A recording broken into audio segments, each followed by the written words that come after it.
Against the gods अर्थात देवताओं के विरुद्ध। अध्याय 1321 से 1325। नमस्कार, आप कहानी में खो जाएं उससे पहले चैनल को सब्सक्राइब करें और नोटिफिकेशन ऑन करें। धन्यवाद।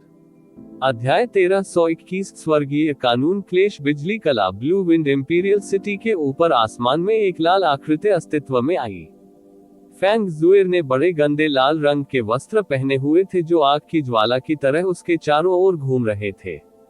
वह हवा से नीचे तैरने लगी और उतरने के बाद फुर्तीले पैरों से आगे बढ़ी। एक झटके में वह शाही शहर के अधिकांश हिस्से से गुजर चुकी थी।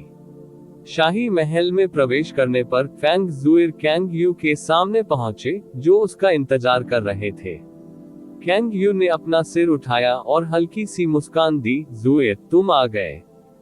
फेंग जुएर ने कांग यू की आंखों की गहराई में छिपी चिंता को महसूस किया और उसने पहले ही कारण का अनुमान लगा लिया था। बड़ी बहन कैंग यू, क्या एक और गंभीर जानवर का उत्पात हुआ है?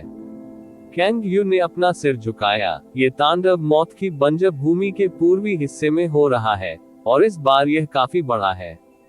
मैंने इससे निपटने के लिए पहले ही ब्लू विंड प्रोफाउंड पैलेस भेज दिए हैं, लेकिन मुझे डर है कि उनकी ताकत पर्याप्त नहीं है।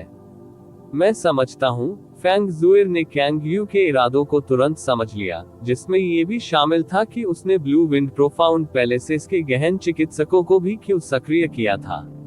मैं छाया से उनकी देखभाल करने के लिए लोगों को भेजूंगा। यदि ब्लू विंड प्रोफाउंड पैलेसेस सफलतापूर्वक इस हिंसा को अपने आप दबा सकते हैं, तो ये सबसे अच्छा होगा। यदि वे नहीं कर सकते, तो मेरे लोग कार्रवाई करेंगे, इसलिए बड़ी बहन कैंग यू को चिंता करने की जरूरत नहीं है। मैं वास्तव में जिस चीज को लेकर चिंतित हूँ वह ये नहीं है, कैंग यू ने हल्की आह भरते हुए कहा।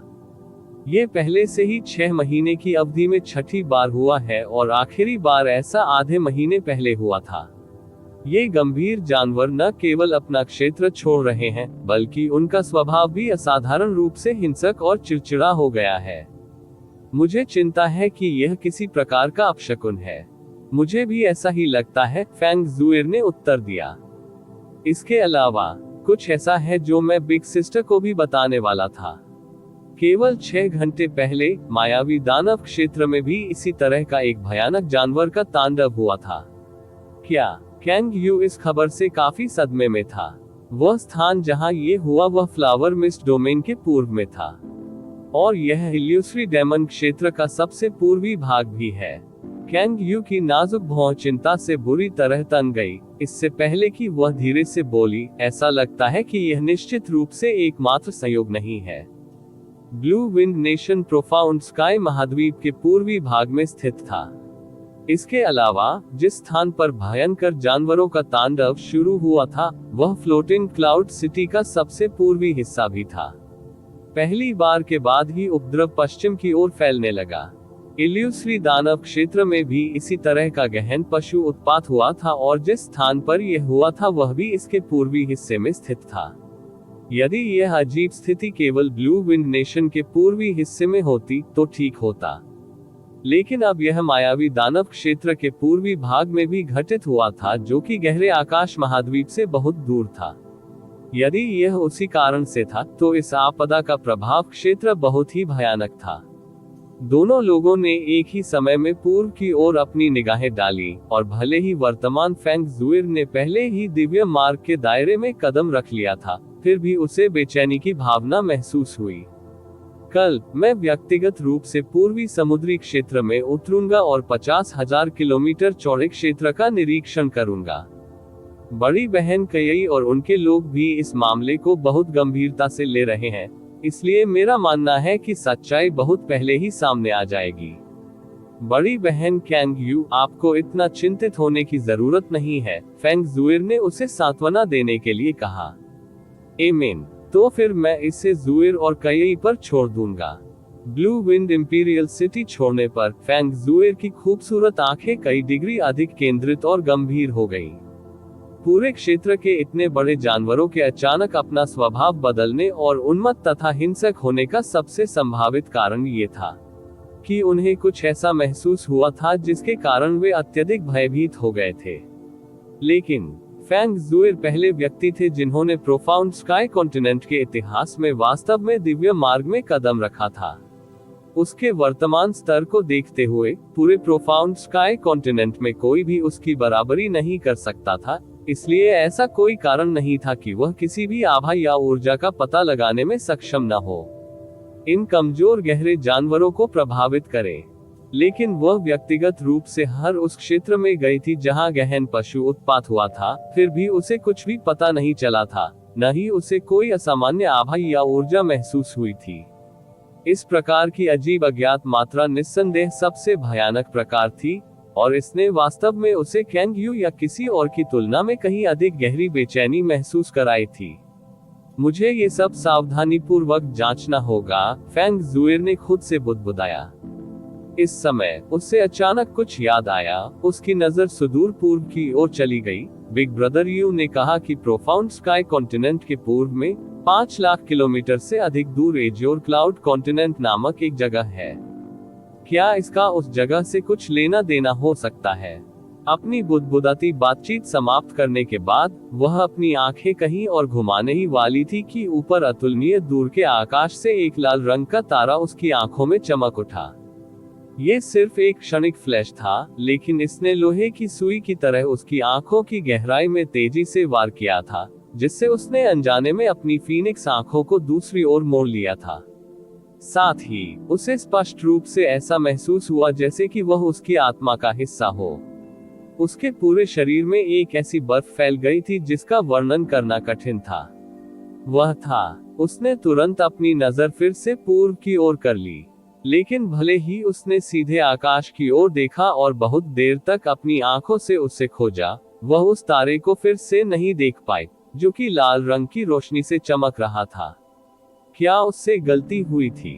फेंग जुएर ने अपनी आंखें बंद कर ली, और जो ठंडक उसके दिल और आत्मा में फैल गई थी, उसे पूरी तरह से खत्म होने में काफी समय लगा। उसके बाद वह आकृति जिसके लिए वह दिन रात तरसती थी, अनायास ही उसके मन की आंखों में उभर आई, जिससे उसका दिल असाधारण रूप से गर्म हो गया।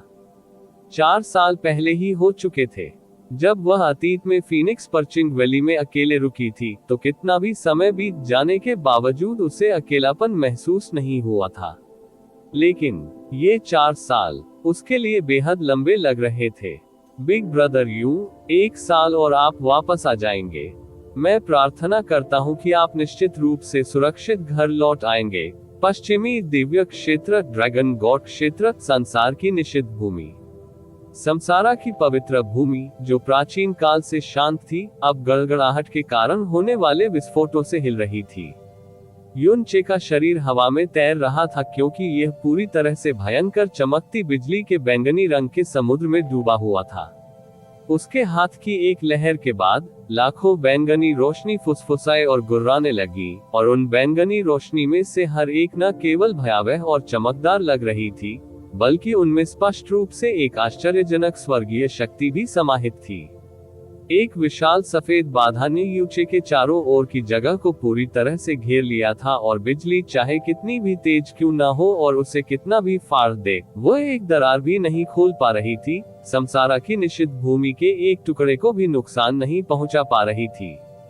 जब शेन शी बैरियर के सामने खड़ी थी तो उसने एक लंबा सादा सफेद वस्त्र पहना था। हल्की हवा कभी कभी उसके शरीर की बेहद आकर्षक आकृति को उजागर कर रही थी, क्योंकि यह कपड़े को उसके शरीर से टकरा रही थी।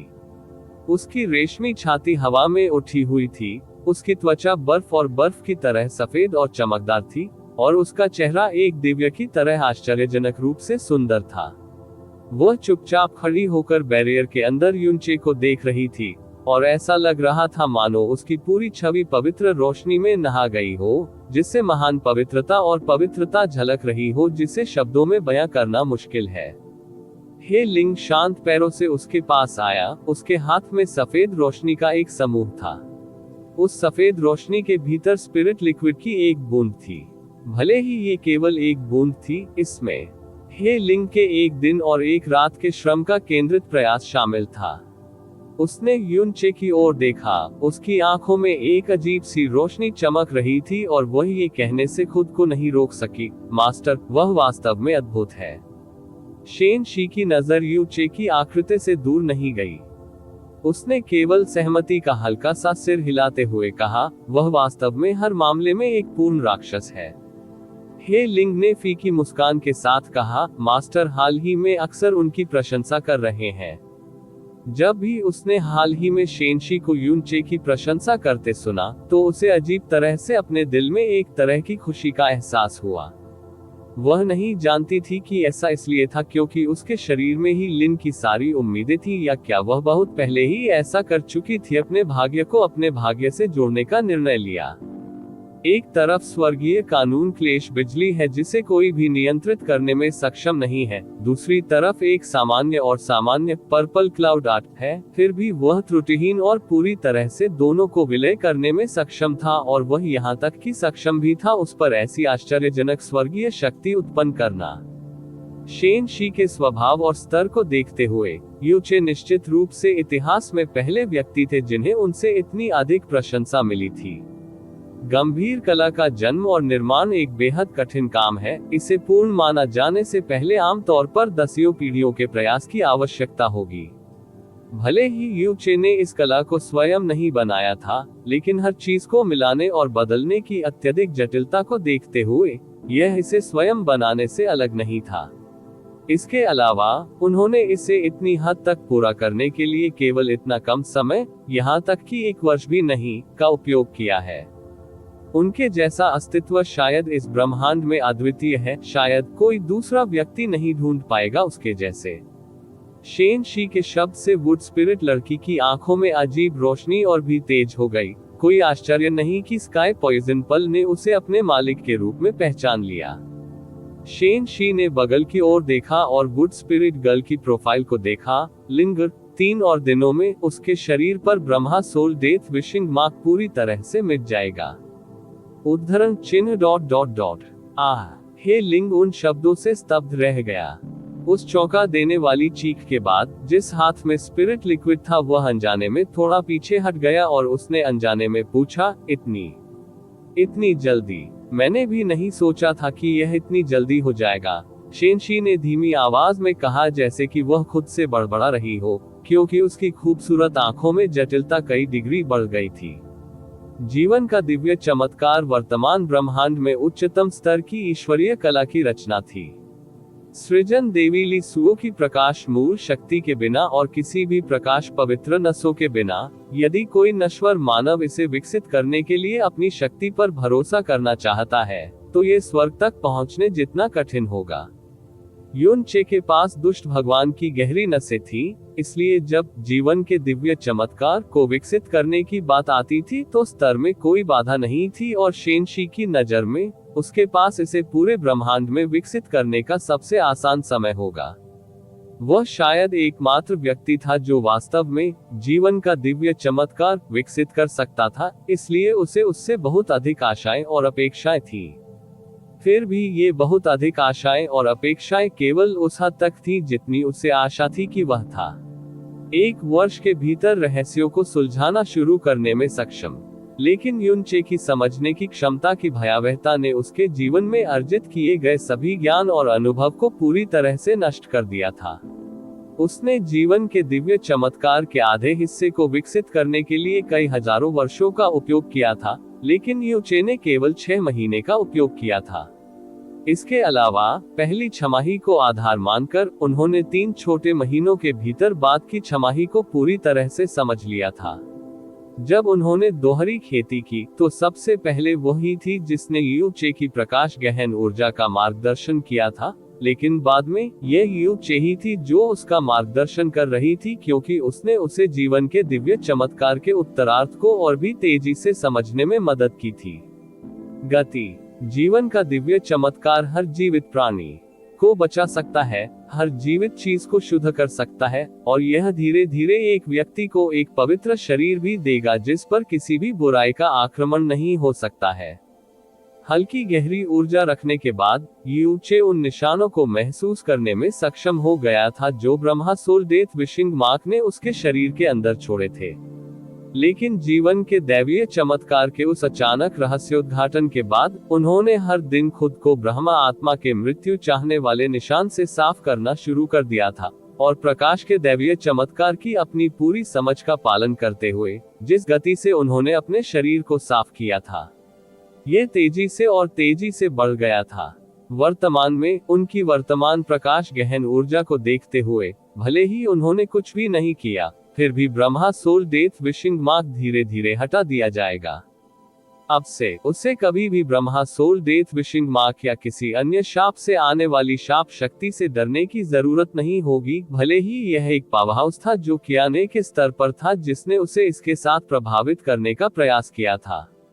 10 महीने पहले उसने आपको बताया था कि जिस दिन उसने ब्रह्मा आत्मा मृत्यु विशिंग मार्क को शुद्ध करना समाप्त किया था, यही वह दिन होगा जब आप स्काई पॉइजन स्पिरिट बन गई। शेन शी ने हे लिंग की ओर देखते हुए कहा, लिंग क्या आपने अपना मन बदल लिया है?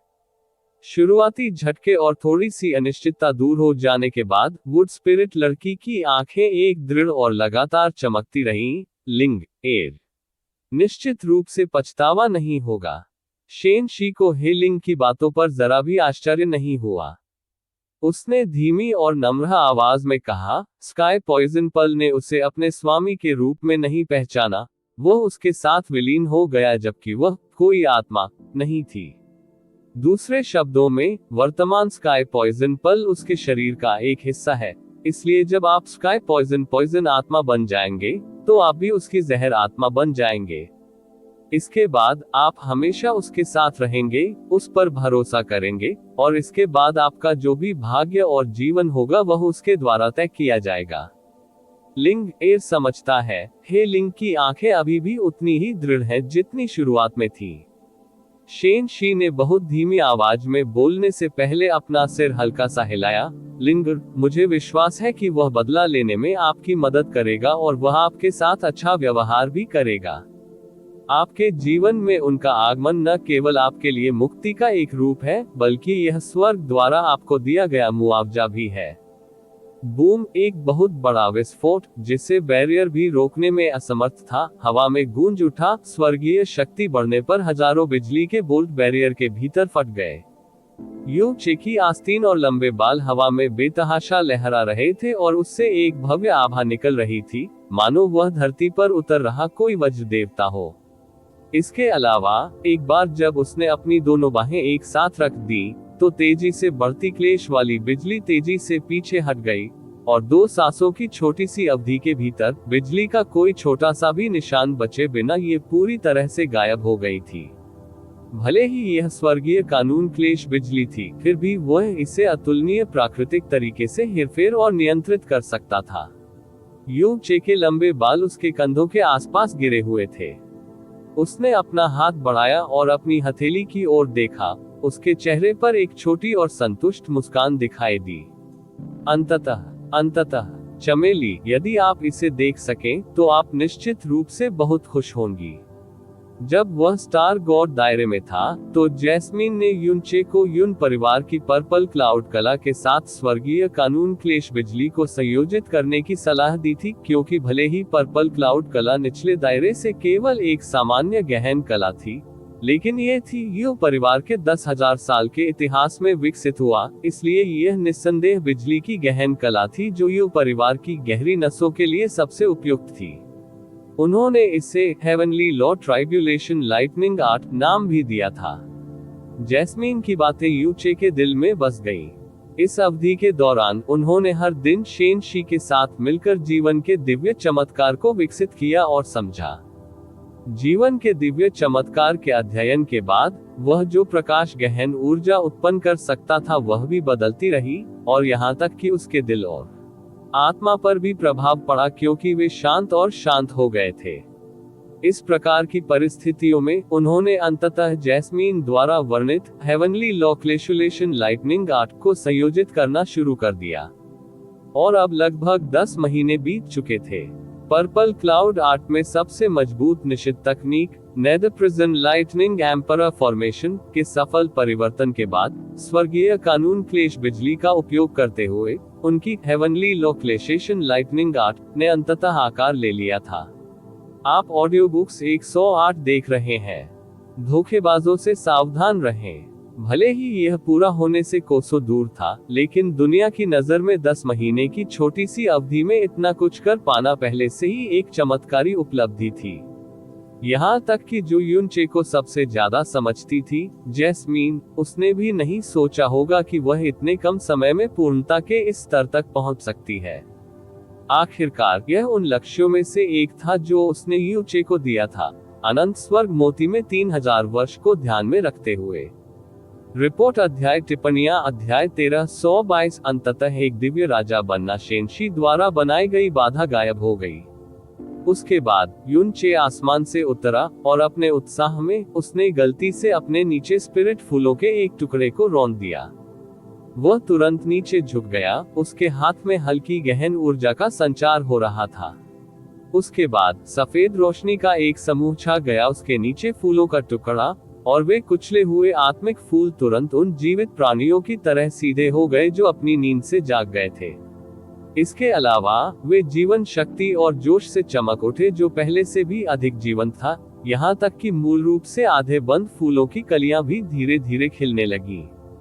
आसपास के फूल और पौधे भी हल्के और सुंदर तरीके से लहराने लगे थे क्योंकि वे युनचे के आसपास इकट्ठा होना चाहते थे। उसके हाथ की सफेद रोशनी गायब हो गई और जब उसने अपनी पूरी तरह से अनैच्छिक कार्रवाई के बारे में सोचा, तो उसने चुपचाप अपनी नाक की नोक पर एक उंगली दबाई। मैं कब इतना दयालु और दयालु हो गया, ये सोचने के लिए कि मैं वास्तव में फूलों और पौधों को भी बचाने के लिए तुरंत कार्रवाई करूंगा। वह लंबे समय से जानते थे कि अंधेरे की गहन ऊर्जा किसी के व्यक्तित्व और स्वभाव को प्रभावित करेगी। ये भी बहुत स्पष्ट था कि प्रकाश गहन ऊर्जा, एक अस्तित्व जो न केवल अंधेरे गहन ऊर्जा के रूप में अद्वितीय था, बल्कि इसके लिए पूरी तरह से विरोधाभासी भी था, वह किसी व्यक्ति के व्यक्तित्व और स्वभाव को भी अदृश्य रूप से प्रभावित करना शुरू कर देगा। इसके अलावा इस प्रभाव का परिणाम अंधेरे गहन ऊर्जा के बिल्कुल विपरीत था। युनचे ने भी स्वाभाविक रूप से शेनशी को इस तथ्य के बारे में बताने की हिम्मत नहीं की कि उसके शरीर में गहरी ऊर्जा निहित है। पूर्वी, पश्चिमी और दक्षिणी दैवीय क्षेत्र के सभी जीवित प्राणी एक जुनून के साथ अंधेरे गहन ऊर्जा से नफरत करते थे, शेनशी को तो छोड़ ही दे जिनके पास प्रकाश गहन ऊर्जा थी। युनचे को पूरा यकीन था कि अगर शेनशी को उसके शरीर में छिपी गहरी ऊर्जा के बारे में पता होता, तो वह न केवल उसके साथ इतना अच्छा व्यवहार नहीं करती, बल्कि एक थप्पड़ से उसे मार भी सकती थी। जैसे ही उसने अपने दिल में उत्साह और भावना को दबाया, युनचे शेनशी और हेलिंग के सामने पहुंचा और उसने सम्मानजनक तरीके से कहा, वरिष्ठ शेनशी। पिछले 10 महीनों से उन्होंने वरिष्ठ शेनशी के साथ प्रतिदिन 6 घंटे दोहरी साधना का अभ्यास किया था, और यह कार्यक्रम कभी बाधित नहीं हुआ था। वह दिव्य मांस और जैड शरीर जिसे किसी ने कभी छूने की उम्मीद भी नहीं की थी, वह हर दिन लंबे समय तक आनंद लेने और अपवित्र करने के लिए स्वतंत्र था। जैसे जैसे समय बीतता गया, ये कहा जा सकता है कि युनचे किसी भी अन्य महिला की तुलना में शेनशी के जैड शरीर से कहीं अधिक परिचित था। लेकिन जैसे ही उसने उस बांस की झोपड़ी से बाहर कदम रखा, जब भी उसका सामना शेनशी से होता, तो वह हर समय सम्मानजनक और आदरपूर्ण व्यवहार करता। उसे रत्ती भर भी अपमानित करने का साहस नहीं हुआ। युनचे हमेशा महिलाओं के सामने एक लापरवाह और साहसी व्यक्ति रहा है। यहाँ तक कि जब वह मायावी दानव क्षेत्र में था, तब भी उसने छोटी दानव महारानी को उकसाने और चिढ़ाने की हिम्मत की थी, जिसने अभी अभी एक पूरे कबीले का वध किया था। और उसने उनके ठीक बाद जिया क्विंग्यू पर अपने शैतानी हाथ रखने की भी हिम्मत की थी। अभी फिर से मिला, लेकिन शेनशी की अलौकिक दिव्य उपस्थिति और उसकी पवित्र और राजसी उपस्थिति को देखते हुए, उस समय के अलावा जब वह युनचे के साथ दोहरी खेती कर रही थी, उसने किसी भी तरह से उसकी निंदा करने या अपवित्र करने की हिम्मत नहीं की।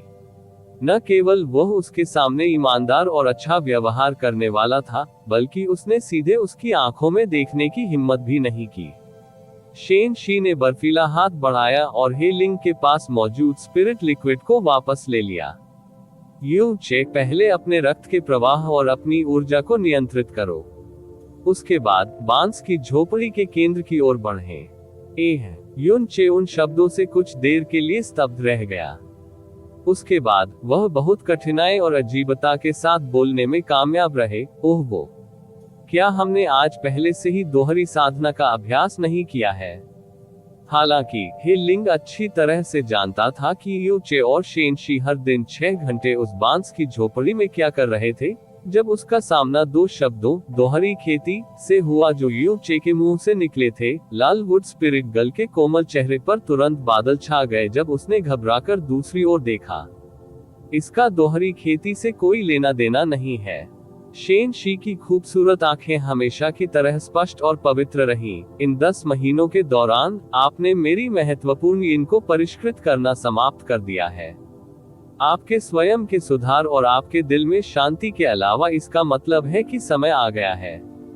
आज मैं तुम्हें एक दिव्य राजा बनने में मदद करूंगा। समसारा की निषिद्ध भूमि के चारों ओर का पारदर्शी अवरोध अब बहुत कमजोर सफेद रोशनी की परत से घिरा हुआ था। हालांकि यह केवल एक बहुत ही मामूली बदलाव था, फिर भी यह पूरी तरह से अवरुद्ध हो गया सब कुछ। यहाँ तक कि अगर ड्रैगन मोनाक आ भी जाए तो उसे तुरंत पता चल जाएगा कि शेनशी किसी महत्वपूर्ण चीज के बीच में है जिसे बाधित नहीं किया जा सकता है, इसलिए वह निश्चित रूप से जबरदस्ती अंदर नहीं आएगा। हे लिंग फूलों के समुद्र के बीच में खड़ा था। जैसे ही उसने दूर से बांस के उस छोटे से घर को देखा, उसके दोनों हाथ घबराकर एक दूसरे से चिपक गए। बांस की झोपड़ी बिल्कुल वैसी ही दिख रही थी जैसी आमतौर पर दिखती थी, लेकिन उसके अंदर एक बड़ा बदलाव हो रहा था। ये चमकती सफेद रोशनी की दुनिया थी, और यू चे और शेनशी के अलावा जो एक दूसरे के सामने बैठे थे, वहां और कुछ नहीं था, और कोई इस असीमित दुनिया का अंत भी नहीं देख सकता था। इसके अलावा इस पीली सफेद दुनिया के भीतर ऊर्जा का एक अदृश्य प्रवाह जो एक विशाल आभा बिखेर रहा था, चुपचाप चल रहा था, जैसे कि यह किसी तूफान का पहला संकेत हो। इसके अलावा यह आभा शेनशी से नहीं बल्कि यू चे से आई थी। शेनशी की शक्ति के मार्गदर्शन में यू चे की गहन ऊर्जा अंतहीन रूप से प्रवाहित हुई। इसके अलावा उसके शरीर से जो गहन ऊर्जा निकल रही थी, वो यूं ही नष्ट नहीं हुई, बल्कि वह उनके चारों ओर हवा में कुंडली मारकर घूम गई, जैसे कि उसे किसी चीज द्वारा रोका जा रहा हो और अदृश्य गहन ऊर्जा बादलों में बन रहा हो जिसने यू चे को घेर लिया हो। थोड़े ही समय में उसकी सारी गहन ऊर्जा समाप्त हो गई थी और उसकी गहन नसों की दुनिया खाली और खोखली हो गई थी। लेकिन किसी की गहन ऊर्जा को बाहर निकालने और उसे सामान्य रूप से उपयोग करने के इस रूप के बीच एक अंतर्निहित अंतर था। इससे युनचे को कोई थकावट महसूस नहीं होगी, बल्कि इसके विपरीत इसने वास्तव में उसे और अधिक शांत बना दिया। शेनशी, जो बहुत लंबे समय से चुप था, आखिरकार हरकत में आया। उसके ज़ैड हाथ के नृत्य जैसे इशारों के बाद सभी गहन ऊर्जा बादल धीरे धीरे नीचे की ओर डूबने लगे और यू चे के शरीर के चारों ओर इकट्ठा होने लगे। जैसे ही वे एक साथ इकट्ठे हुए, उन्होंने थोड़ा थोड़ा करके सिकुड़ना शुरू कर दिया जब तक कि अंततः उन्होंने एक अदृश्य कोकून नहीं बना लिया जिसने यू चे के पूरे शरीर को घेर लिया। ये सारी गहन ऊर्जा वह गहन ऊर्जा है जो आपने अपने जीवन में जमा की है। शेनशी की आवाज एक सपने की तरह हल्की और मध्यम यू चे के कान में गूंजी। ध्यान से उस समय के बारे में सोचे जब आप आज तक गहन ऊर्जा का एक जाल बनाने में कामयाब रहे, खासकर हर स्तर पर हुए बदलावों के बारे में। उद्धरण चिन्ह ... उद्धरण चिन्ह। यू चे ने बिना कुछ बोले अपनी दोनों आंखें कसकर बंद कर ली। नश्वर मार्ग से दिव्य मार्ग की ओर कदम बढ़ाना, यह एक मूलभूत परिवर्तन था जिसका अर्थ था कि आपकी गहन ऊर्जा ने नश्वर क्षेत्र को पार कर लिया है और परमात्मा की ओर कदम बढ़ाया है। लेकिन ये केवल तभी होता है जब कोई दिव्य राजा क्षेत्र में कदम रखता है कि उसकी गहन ऊर्जा दिव्य तरीके से वास्तविक परिवर्तन से गुजरती है। एक दिव्य राजा बनना इस तथ्य का प्रतीक है कि आपने वास्तव में ईश्वर क्षेत्र के उच्च स्तर में कदम रखा है, किसी स्थान का नायक या यहाँ तक कि एक क्षेत्र का राजा बनने की योग्यता प्राप्त की है। प्रत्येक परिवर्तन का सावधानी पूर्वक अनुभव करें। दिव्य राजा क्षेत्र एक ऐसा क्षेत्र था जिसमें कई गहन चिकित्सकों ने अपने पूरे जीवन में प्रवेश करने का सपना भी नहीं देखा था। ऐसे अनगिनत गहन अभ्यासी भी थे जिनके पास गहरी जन्मजात प्रतिभा थी जिसकी तुलना कोई नहीं कर सकता था, और एक सदी या यहाँ तक कि कुछ दशकों की छोटी सी अवधि में वे पहले ही दिव्य आत्मा क्षेत्र तक पहुंच चुके थे। फिर भी उन्होंने स्वयं को दैवीय राजा बनने की बाधा में फंसा हुआ पाया, और अपने पूरे जीवन भर प्रयास करने के बावजूद इसे तोड़ने में असमर्थ रहे। लेकिन यूचे का सामना करते समय, जिसकी गहन शक्ति दिव्य आत्मा क्षेत्र के शिखर पर पहुंच गई थी, शेनशी का स्वर बेहद निश्चित और शांत था। यह ऐसा था मानो यूचे की स्तर में अगली सफलता कोई प्रयास नहीं बल्कि एक अनिवार्यता थी। शेनशी की आवाज धीरे धीरे दूर तक फीकी पड़ गई क्योंकि यूचे के आसपास की गहन ऊर्जा की परत अचानक हिंसक रूप से फट गई, जो गहन ऊर्जा धाराओं की अनगिनत धाराओं में बदल गई जो यूचे की खाली गहरी नसों की ओर बढ़ी। बूम! यूचे की गहरी नसों के भीतर की दुनिया ने एक विस्फोटक ध्वनि उत्सर्जित की जो बहुत लंबे समय तक चली। ऐसा लग रहा था मानो दुनिया के सभी पहाड़ टूट रहे हों, जैसे असंख्य तूफान हर जगह तबाही मचा रहे हों, मानो अनगिनत ज्वालामुखी फूट रहे हों। उसकी गहरी नसों के भीतर सामान्य रूप से शांत दुनिया गहन ऊर्जा के बढ़ने के साथ अराजकता में बदल गई, उनमें विकृत और बिखरा जा रहा था। इसके अलावा यह अराजकता हुई धीरे धीरे दूर नहीं जा रहा था, बल्कि यह बीतते हर सेकंड के साथ और अधिक तीव्र होता जा रहा था।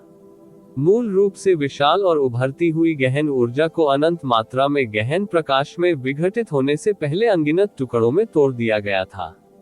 अंत में उसकी गहरी नसों की दुनिया के भीतर का स्थान अधिक से अधिक दरारों से भरना शुरू हो गया, जब तक कि उन्होंने पूरी गहरी नसों की दुनिया को कवर नहीं कर लिया। यदि यह जारी रहा तो यूचे की गहरी नसों की दुनिया किसी भी क्षण ढहने और टुकड़े टुकड़े होने के कगार पर होगी। फिर भी यूचे का चेहरा असाधारण रूप से शांत था। कभी कभी उसे ऐसा महसूस होता जैसे उसे फूटते हुए ज्वालामुखी के बीच में फेंक दिया गया हो। कभी कभी उसे ऐसा महसूस होता जैसे वह बिजली के किसी अत्यंत भयावह और विनाशकारी समुद्र में दब गया हो। और कभी कभी उसे ऐसा महसूस होता था मानो वह एक अंतहीन अंधेरी खाई में गिर गया हो। लेकिन उसका दिल और आत्मा पूरी तरह से शांत थे और उनके भीतर एक भी लहर दिखाई नहीं देती थी। उन्होंने चुपचाप अपनी गहन ऊर्जा में परिवर्तन, अपनी गहन रगों में परिवर्तन और संपूर्ण विश्व के परिवर्तनों को महसूस किया। धमाका, दरार, यही वह क्षण था जब उसकी गहन रगों की दुनिया अंततः बिखर गई थी। बिखरी हुई गहरी नसों वाली दुनिया के बीच अनगिनत टुकड़ों से निकलने वाली गहरी रोशनी चमक रही थी, मानो वे तारों का एक समुद्र हो जो रात के आकाश में बिखरा हुआ हो। उसी क्षण शेनशी की खूबसूरत आंखें खुल गईं और उसकी जेड उंगली की एक चतुर चाल के साथ स्पिरिट तरल की वह बूंद जो उसने पहले से ही हल्के ढंग से तैयार की थी, यूचे के शरीर में चुपचाप डूबने से पहले उसकी छाती के संपर्क में आई। यह ऐसा था मानो आकाश से ओस की एक बूंद गिरी हो और सूखने वाले पौधों और पेड़ों के झुंड पर छिड़क दी हो। गहन शिरा जगत जो थोड़े समय के मौन और शांति में डूब गया था, अचानक एक अजीब और शानदार जीवन शक्ति से चमक उठा। उस पल में गहन शिरा जगत के सभी सितारे अनगिनत मात्रा में आध्यात्मिक ऊर्जा के रूप में नृत्य करने लगे। स्वर्ग और पृथ्वी के बीच विद्यमान ऊर्जा की असंख्य धाराएं एकत्रित होकर असंख्य बन गईं। ऐसा लग रहा था मानो दुनिया के सभी पक्षी फीनिक्स को श्रद्धांजलि दे रहे हों और वे यूचे के शरीर के अंदर की ओर आ रहे हों। समसारा की निषिद्ध भूमि के अंदर अचानक जंगली हवा के झोंके चलने लगे और जंगली हवा के ये झोंके बांस की झोपड़ी की ओर बढ़े जो लंबे समय से शांत पड़ी थी। वे अधिक से अधिक हिंसक और उन्मादी हो गए, और काफी समय बीत जाने के बाद भी ऐसा नहीं लग रहा था कि वे मरने वाले हैं। वुड स्पिरिट गर्ल चुपचाप इस दृश्य को अपने सामने प्रकट होते देखती रही और उसके चेहरे पर गहरा सदमा दिखाई देने लगा। सफेद दुनिया के अंदर यूचे की अभिव्यक्ति शांत रही और प्रक्रिया की शुरुआत से लेकर अब तक इसमें बिल्कुल भी बदलाव नहीं आया है। उसके बाल उसके सिर के ऊपर नाच रहे थे और उसके पूरे शरीर में एक अजीब और शानदार रोशनी फैल रही थी। ये शुद्ध गहन ऊर्जा का प्रकाश था, फिर भी यही यूचे द्वारा पहले जारी की गई किसी भी अन्य गहन ऊर्जा की तुलना में अधिक देदीप्यमान और शानदार था। आत्मा की ऊर्जा अभी भी बढ़ रही थी और उसके शरीर के चारों ओर का गहन प्रकाश धीरे धीरे मजबूत होता जा रहा था। ऐसा लगता था मानो उसका पूरा व्यक्तित्व आसमान में लटके हुए चमकते सूरज में बदल गया हो, जिससे लोगों के लिए उसे सीधे घूरना मुश्किल हो गया हो। यू चे की अभिव्यक्ति अंततः बदलने लगी थी। उसकी इंद्रियां बदल गई थी। अपनी गहन ऊर्जा, अपने शरीर और अपने आसपास की दुनिया के प्रति उनकी भावनाएं सब बदल गई थी। एक ऐसी आभा जो उसकी गहरी नसों के अंदर पहले कभी नहीं उभरी थी और धीरे धीरे उसके पूरे शरीर में फैल गई, क्योंकि यह स्पष्ट रूप से उसकी सभी नसों और उसके मांस के हर हिस्से तक पहुंच गई। आखिरकार एक निश्चित क्षण पर उसने अपनी आंखें खोली। बूम! एक विशाल विस्फोट के साथ, जैसे कि नीला ड्रैगन स्वयं आकाश की ओर गर्जना कर रहा था, यू चे के आसपास की गहरी रोशनी टूट गई और उसके शरीर से एक अद्वितीय भयानक ऊर्जा तरंग फूट पड़ी। इस ऊर्जा तरंग से पीली सफेद दुनिया तेजी से हिल गई और इस स्थान में स्पष्ट रूप से विकृतियां देखी जा सकती थी।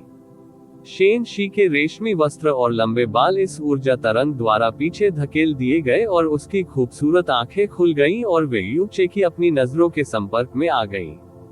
उसके बिल्कुल सुंदर होंठ थोड़ा सिकुड़ गए और उस पल में उसने जो छोटी सी मुस्कान दिखाई, वह एक दिव्य सपने की तरह काल्पनिक थी, जिससे यू चे गहरी स्तब्धता में डूब गया।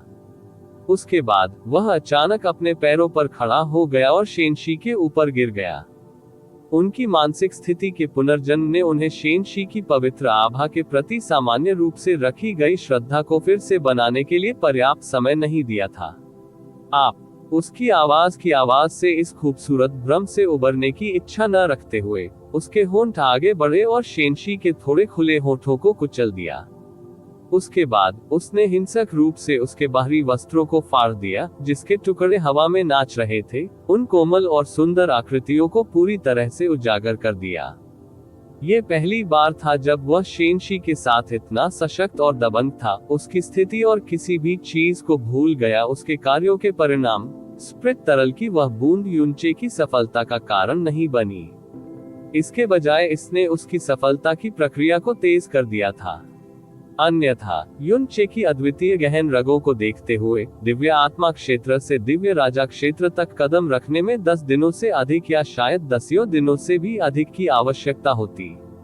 हे लिंग इतने समय तक चुपचाप बाहर इंतजार करता रहा और एक बार जब ऊर्जा अंततः शांत हो गई, तो उसकी टकटकी स्थिर हो गई, क्योंकि वह घबराहट से इंतजार कर रही थी। फिर भी लंबे समय तक इंतजार करने के बाद भी यू चे और शेन शी अभी भी बाहर नहीं आए थे। कसकर बंद बांस के दरवाजे को आखिरकार खोलने से पहले पूरे 2 घंटे बीत गए थे। यू चे धीरे धीरे भीतर से बाहर चला गया और हे लिंग की आंखों की गहराई में भी चला गया। ऐसा लग रहा था मानो वह आइस फीनिक्स स्नो गाउन के एक नए सेट में बदल गया हो, क्योंकि उसके शरीर से थोड़ी अजीब परलौकिक आभा निकल रही थी। उसकी आभा शांत हो गई थी और हे लिंग अपने शरीर से किसी गहन ऊर्जा के अस्तित्व को मुश्किल से महसूस कर पा रहा था। यहाँ तक कि उसकी निगाहों में भी वह पैनापन खत्म हो गया था जो पहले था। उसकी आंखें असाधारण रूप से कोमल हो गई थी, लेकिन उस सौम्यता के परे एक गहराई थी जिसे वह नहीं देख सकती थी। यू चे के उभरने के बाद शेन शी उसके पीछे पीछे चला गया, और यह पहली बार था जब शेन शी ने यू चे के बाद बांस की झोपड़ी छोड़ी थी। जो सफेद रेशमी वस्त्र वह मूल रूप से पहन रही थी, उसकी जगह अब शुद्ध सफेद रंग के बर्फीले परिधान ने ले ली है। लेकिन हे लिंग ने तुरंत इन अजीब और स्पष्ट परिवर्तनों पर ध्यान नहीं दिया। उसने यू चे की ओर देखा। उसकी खूबसूरत आंखों के अंदर एक अजीब सी रोशनी बह रही थी। क्या आप सफल हुए? हाँ, युन चे ने फीकी मुस्कान देते हुए अपना सिर हिलाया। उसने अपने शरीर में बहती हुई शक्ति को महसूस किया। यह एक ऐसी शक्ति थी जो इतनी मजबूत और विशाल थी कि उसके लिए इसकी कल्पना करना कठिन था। वास्तव में यह इतना अकल्पनीय था कि वह अभी भी आश्चर्य और भ्रम की गहरी भावना से भरा हुआ था। आप ऑडियो बुक्स 108 देख रहे हैं। धोखेबाजों से सावधान रहें। जिस दिन से उन्होंने 9 चरणीय बिजली क्लेश के तहत दिव्य आत्मा क्षेत्र में कदम रखा था, उस दिन से लेकर आज तक केवल 1 वर्ष का समय ही बीता था। लेकिन इस 1 वर्ष में वह एक बार फिर उस स्तर पर पहुंच गया था जिसके बारे में अन्य लोग सपने में भी नहीं सोच सकते थे, भले ही उन्होंने अपना सारा जीवन लगा दिया हो। उसने दिव्य राजा क्षेत्र में कदम रखा था। रिपोर्ट अध्याय टिप्पणियां अध्याय 1323 विश्व आत्मा हे लिंग यूचे के परिवर्तन बहुत सूक्ष्म थे। हे लिंग स्पष्ट रूप से समझ पा रहा था कि कुछ बदल गया है, फिर भी उसे उस बदलाव को इंगित करने में बड़ी कठिनाई हो रही थी।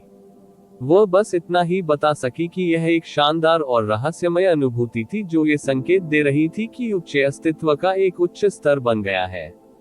जब हे लिंग यूचे को चमकती आंखों से देख रहा था, तभी यूचे की नजर भी उस पर पड़ी और वह बोला, हे लिंग, क्या तुम अब भी मेरी स्काई पॉइजन स्पिरिट बनना चाहते हो? युन चे ने अचानक जो शब्द कहे उससे हे लिंग तुरंत स्तब्ध रह गया और एक पल के लिए उसे अपने कानों पर विश्वास ही नहीं हुआ।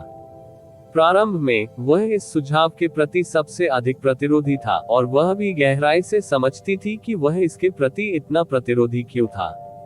तो इन कारणों से उसने इस मामले को फिर कभी नहीं उठाया और तब तक ऐसा नहीं करेगी जब तक कि ब्रह्मा आत्मा मृत्यु विशिंग मार्ग को उसके शरीर से पूरी तरह से शुद्ध नहीं कर दिया जाता। फिर भी वह इसका उल्लेख करने वाले पहले व्यक्ति थे। इसके अलावा उसकी निगाहों में अब कोई जटिल भावना या प्रतिरोध नहीं था, केवल गर्मजोशी और अटल दृढ़ संकल्प था। शायद इन 10 महीनों के दौरान आखिरकार वह खुद को इस बात को पूरी तरह से स्वीकार करने के लिए मनाने में कामयाब हो गया था। या शायद उसकी आत्मा में परिवर्तन जो तब हुआ था जब वह एक दिव्य राजा बन गया था, उसने दुनिया के बारे में उसकी समझ को भी अमूर्त रूप से बदल दिया था। कृपया मुझे स्काई पॉइजन स्पिरिट बनने दे। हे लिंग ने अपना सिर हिलाया और उसने वह अभी भी उतनी ही ईमानदार थी जितनी उस दिन जब उसने शेनशी को उत्तर दिया था, मैं तुम्हारी मदद करने के लिए जो कुछ भी मेरे पास है वह सब उपयोग करूंगी। इसके अलावा मैं कभी भी तुमसे मुझे ब्रह्मा सम्राट भगवान के दायरे में लाने के लिए आग्रह करने की कोशिश नहीं करूंगी और इससे कोई फर्क नहीं पड़ता। भविष्य में क्या होगा मुझे निश्चित रूप से इसका अफसोस नहीं होगा। भले ही उसके हृदय में अंधकार का बीज बोया गया हो, फिर भी उसका मूल स्वभाव अतुलनीय रूप से शुद्ध और अच्छा था। यहाँ तक कि जब वह अपनी व्यक्तिगत स्वतंत्रता और अपना अस्तित्व खोने जा रही थी, तब भी वह यूचे को किसी भी तरह से बांधने के लिए तैयार नहीं थी। वह केवल आशा की उस एक किरण की भीख मांग रही थी। ठीक है, यूचे ने अपना सिर हिलाया। वह हे लिंग के करीब कुछ कदम चला और सीधे उसकी आंखों में देखते हुए गंभीर आवाज में कहा, मुझे पता है कि बदला लेने की इच्छा कितनी अविस्मरणीय और गहराई से भरी हो सकती है जब ये सब कुछ खोने से पैदा होती है। इसे केवल जारी किया जा सकता है और आपको इसे जाने देने या इसे स्वीकार करने के लिए मजबूर करने से आपको अपने शेष अस्तित्व के लिए केवल असहनीय दर्द का सामना करना पड़ेगा। इस प्रकार बदला लेने के लिए आपके पास जो कुछ भी है उसका उपयोग करें। यूचे के शब्दों के कारण हे लिंग की खूबसूरत आंखें अत्यधिक हिल गईं। उन्होंने हे लिंग की ओर हाथ बढ़ाया। ब्रह्मा सम्राट देव क्षेत्र न केवल आपके विरोधी हैं, वे मेरे भी विरोधी हैं। तो भविष्य में तुम न केवल मेरी विश्व आत्मा बनोगी, तुम वह साथी भी बनोगी जिसने अपनी नियति को मेरी नियति के साथ जोड़ा है। यह मेरी आपसे प्रतिज्ञा है। भविष्य में यदि हमारे पास कभी भी उनके खिलाफ जाने के लिए पर्याप्त शक्ति है, तो हमें निश्चित रूप से उनसे 10 गुना या यहाँ तक कि 100 गुना भुगतान करना होगा जो वे हमें देना चाहते हैं। भले ही वह लक्ष्य अतुलनीय रूप से दूर था, भले ही ईश्वर क्षेत्र के पूरे इतिहास में कोई भी इसे करने में सक्षम नहीं था, और शायद किसी ने ऐसा करने की हिम्मत भी नहीं की थी, लेकिन कम से कम ये वह प्रतिज्ञा थी जो उसने इस वुड स्पिरिट लड़की के प्रति की थी, जो बदला लेने के लिए अपने अस्तित्व को नष्ट करने में संकोच नहीं करती थी, एक प्रतिज्ञा जिसकी वह हकदार थी। लेकिन हे लिंग के लिए, जिसकी आत्मा एक गहरे काले रसातल के अंदर घूम रही थी, इस ब्रह्मांड में ऐसे कोई शब्द नहीं थे जो उन शब्दों से अधिक सुंदर लगते हो जो उसने अभी अभी सुने थे। उद्धरण चिन्ह ... उद्धरण चिन्ह। उसने जोर से सिर हिलाया, उसके होंठ कांप रहे थे। वह बोलना चाहती थी, लेकिन इससे पहले कि वह शब्द बना पाती, उसके चेहरे से आंसू बहने लगे थे। जब उसे पता चला कि हेलिन और उसके सभी निकटतम रिश्तेदारों की मृत्यु हो गई है, तो जिस चीज ने उसे घेर लिया था वह न केवल प्रतिशोध था, बल्कि एक उजाड़ अकेलापन भी था, जैसे कि वह स्वतंत्र रूप से तैरती बत्तख हो। यू चे के शब्दों ने उससे, एक ऐसे व्यक्ति को जो एक असीम अंधेरी खाई में डूबा हुआ था, अतुलनीय स्पष्टता के साथ कुछ महसूस कराया था। उन्होंने उसे ऐसा महसूस कराया जैसे वह अब अकेली नहीं है, और यहाँ तक कि किसी प्रकार की निर्भरता की भावना भी महसूस की। जैसे ही उसने हे लिंग के हल्के कांपते शरीर को देखा, शेन शी ने एक फीकी मुस्कान दी। ये वही है जो वह हमेशा देखने की उम्मीद करती थी, वह परिदृश्य जहां युन चे ने हे लिंग को बचाया था। जब यही बात है तो चलो अब ऐसा ही करते हैं। भले ही उसके शरीर में ब्रह्मा आत्मा का मृत्यु चाहने वाला निशान पूरी तरह से नष्ट नहीं हुआ था, ये केवल एक मामला होगा जिसे हल करने में 2 या 3 दिन और लगेंगे। चूंकि उसका दिल बैठ गया था तो पहले की माथापच्ची की कोई जरूरत न थी। युन चे ने एक और कदम आगे बढ़ाया और उसका शरीर इतना करीब था कि वह हे लिंग के शरीर से लगभग दब गया। उसके बाद वह एक पल के लिए झिझका और फिर अजीब तरीके से पलटा और कर्कश आवाज में बोला, सीनियर शेन शी, हमें वास्तव में ये कैसे करना चाहिए? शेन शी उन दोनों के पास पहुंची, उसकी हथेली जो कि आकाशीय जेड की तरह थी, हल्के से युन चे के बाएं हाथ को पकड़ते हुए बोली, लिंग, एक बार जब आप जहरीली आत्मा बन गए तो इसे बदलना लगभग असंभव होगा, है क्या आप सचमुच इसके लिए तैयार हैं? यू चे की भौहें हल्की सी सिकुड़ गईं, क्योंकि शेन शी ने कहा था इसे पलटना लगभग असंभव है।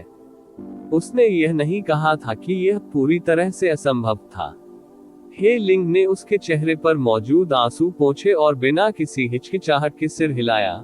लिंग, इसके लिए 10 महीने पहले ही तैयार हो चुका था। अच्छा, शेन शी ने हल्के से सिर हिलाया। उसका जेड हाथ पलट गया और उसकी उंगलियां यू चे के हाथ की हथेली से हल्के से छू गईं। स्काई पॉइजन पल की मूल आभा जारी करें, बस एक धागा ही काफी होगा। युन चे ने तुरंत वैसा ही किया जैसा उसे बताया गया था। एक ही विचार के साथ उसकी हथेली के केंद्र में एक काई जैसी हरी रोशनी चमक उठी। शेन शी की जेड उंगलियों ने एक सूक्ष्म हरकत की और तुरंत ही स्काई पॉइजन की थोड़ी सी रोशनी उसकी उंगलियों के निर्देशन में छोड़ी गई। फिर हे लिंग की भौहों के बीच की जगह को हल्के से छुआ। लिंगर, अपनी आंखें बंद करो और अपने दिल को शांत करो। जब तुम्हें लगे कि तुम्हारी आत्मा उसके संपर्क में आ रही है और जब वह उसके साथ घुलने मिलने लगे तो कोई प्रतिरोध मत करो। हे लिंग ने अपनी सुंदर आंखें बंद कर ली और बहुत जल्द लगभग 1 इंच चौड़ी हरी गहरी संरचना दिखाई दी, जहां स्काई पॉइजन रोशनी आराम कर रही थी। उसी समय यू चे की हथेली पर एक समान हरी गहरी संरचना दिखाई दी। दोनों गहन संरचनाएं एक ही समय में घूमना शुरू कर दी, जिससे एक शुद्ध और दोषरहित काई हरी रोशनी निकल रही थी। शेन शी के हाथ का इशारा फिर बदल गया। गहरे प्रकाश की एक किरण ने यू चे की उंगली की त्वचा को तोड़ दिया, फिर खून की एक बूंद अपने साथ बहा ले गई। रक्त की बूंद को उसके शरीर में तुरंत डूबने से पहले ही लिंग की भौहों के बीच बनी गहरी संरचना पर छिड़का गया था। स्काई पॉइजन पल और यू चे का शरीर एक साथ विलीन हो गया था। परिणाम स्वरूप यह न केवल किसी को आत्मा में परिवर्तित करने का एक समारोह था, बल्कि यह एक अनुबंध समारोह भी था, जैसा कि उसने हागा के साथ बनाया था। लेकिन इससे कोई फर्क नहीं पड़ता कि यह किसी को आत्मा में परिवर्तित करने का समारोह था या अनुबंध समारोह। सब कुछ शुरू करने की शक्ति यू चे के हाथों में नहीं थी और न ही शेन शी के हाथों में थी। इसके बजाय सब कुछ हे लिंग पर निर्भर था। पूरी प्रक्रिया के दौरान यदि हे लिंग को थोड़ा सा भी खेद या प्रतिरोध महसूस हुआ तो समारोह रुक जाएगा। किसी को आत्मा बनने के लिए मजबूर करना वैसा ही था जैसे किसी दिव्य गहन अभ्यासी को दास चिन्ह स्वीकार करने के लिए मजबूर करना। इसे पूरा करना लगभग असंभव उपलब्धि थी। इसके लिए दूसरे पक्ष की पूरे दिल से सहमति की आवश्यकता थी। हालांकि यह एक ऐसा क्षण था जिसके लिए वह हमेशा प्रार्थना करती रही थी, तो वह इसका विरोध या अस्वीकार क्यों करेगी? उसकी भौहों के बीच मौजूद काई हरी गहरी संरचना के 10 से अधिक बार घूमने के बाद उसने अचानक एक अतुलनीय घनी हरी चमक छोड़ी। उसका पूरा शरीर इस चमकदार रोशनी में नहा गया था और उसकी आकृति स्पष्ट होने से पहले खोखली होने लगी थी। उसने एक पूरी नई दुनिया देखी, एक अद्भुत और अजीब गहरे हरे रंग का आयाम। वह समझ सकती थी कि उसकी आत्मा और यह गहरे हरे रंग की दुनिया धीरे धीरे जुड़ रही थी। वे एक दूसरे से ऐसे मजबूती से जुड़ रहे थे जैसे मांस और खून। इसके अलावा यह अजीब भावना सिर्फ हे लिंग के भीतर ही प्रकट नहीं हुई। यू चे को भी यह महसूस होने लगा था कि हे लिंग की आभा धीरे धीरे उसकी अपनी जीवन शक्ति में डूब रही है, ठीक वैसे ही जैसे यह उन सभी वर्षों पहले हागा के साथ हुआ था। वह तेज रोशनी पूरी तरह से नष्ट हो गई। सन्नाटे में हे लिंग ने धीरे से अपनी आंखें खोली। यू चे और शेन शी अभी भी उसके सामने खड़े थे और वह अभी भी उस दुनिया से घिरी हुई थी जिससे वह परिचित थी। वह अब भी पहले जैसी ही थी, उसका फिगर और उसके कपड़े नहीं बदले थे, लेकिन उसकी आभा और दुनिया को महसूस करने का तरीका बिल्कुल अलग हो गया था। उसकी अपनी लकड़ी की आत्मा आभा के अलावा एक बेहद कमजोर लेकिन शुद्ध स्काई जहर आभा अब उसके शरीर के अंदर प्रवाहित हो रही थी। चूंकि स्काई पॉइजन पल की जहर शक्ति हाइबरनेशन में थी, अभी स्काई पॉइजन आभा का ये धागा केवल शुद्धिकरण ऊर्जा से बना था। अब जबकि समारोह पूरा हो चुका था, वर्तमान में वह केवल ही लिंग नहीं थी, वह स्काई पॉइजन स्पिरिट भी थी। इसी क्षण से स्काई पॉइजन पल में अंततः एक बार फिर जहरीली आत्मा आ गई और वह अब वानस्पतिक अवस्था में नहीं थी। स्काई पॉइजन पल जो यू चे का था, उसके शरीर के साथ मिल गया था और उससे अलग होने में असमर्थ था। इसका मतलब ये भी था कि आज से हे लिंग की इच्छा, जीवन और स्वतंत्रता सभी यू चे के नियंत्रण में होंगे। वह घुटनों के बल बैठ गई और अपना शरीर झुकाकर यू चे मास्टर को प्रणाम किया। युन चे ने जल्दी से हाथ बढ़ाया और कहा, इसकी कोई जरूरत नहीं है, इसकी कोई जरूरत नहीं है। मैंने पहले ही कहा, हम कॉमरेड हैं। लेकिन हे लिंग ने शेनशी की ओर मुड़ने और फिर से झुकने से पहले हठपूर्वक अपना सिर हिलाया। मास्टर लिंग अब से आपका साथ नहीं दे पाएगा। आपकी महान दया ऐसी चीज है जिसे लिंगर कभी नहीं भूलेगा, और यदि अगला जीवन है तो लिंगर आपको हर चीज का बदला चुकाने के लिए 10 जन्मों तक आपका सेवक बनने को तैयार है। शेन शी ने यू चे का हाथ छोड़ दिया। अंत में वह लिंग स्काई पॉइजन स्पिरिट बन गया। इससे उसकी एक चिंता का भी समाधान हो गया, और चाहे ये यू चे के लिए था या हे लिंग के लिए, यह एक बेहद अच्छा परिणाम था। अब जब वह स्काई पॉइजन स्पिरिट बन गई है, तो हे लिंग का भविष्य अब सूखा और निराशा से भरा नहीं होगा। इसके अलावा अब जब उसके पास हे लिंग है, स्काई पॉइजन पल की जहरीली शक्ति के जागरण के बाद यू चे एक डरावनी शक्ति प्राप्त करने में सक्षम होगा, जिससे हर किसी के पास कम से कम समय में डरने के अलावा कोई विकल्प नहीं होगा। लिंग उसका अच्छी तरह से पालन करना मेरे प्रति भुगतान का सबसे अच्छा तरीका होगा, शेन शी ने नर्म और सौम्य स्वर में कहा। वर्तमान में आपने अपना अस्तित्व नहीं खोया है, बल्कि आप एक ऐसा अस्तित्व बन गए हैं जो उच्च स्तर पर मौजूद है।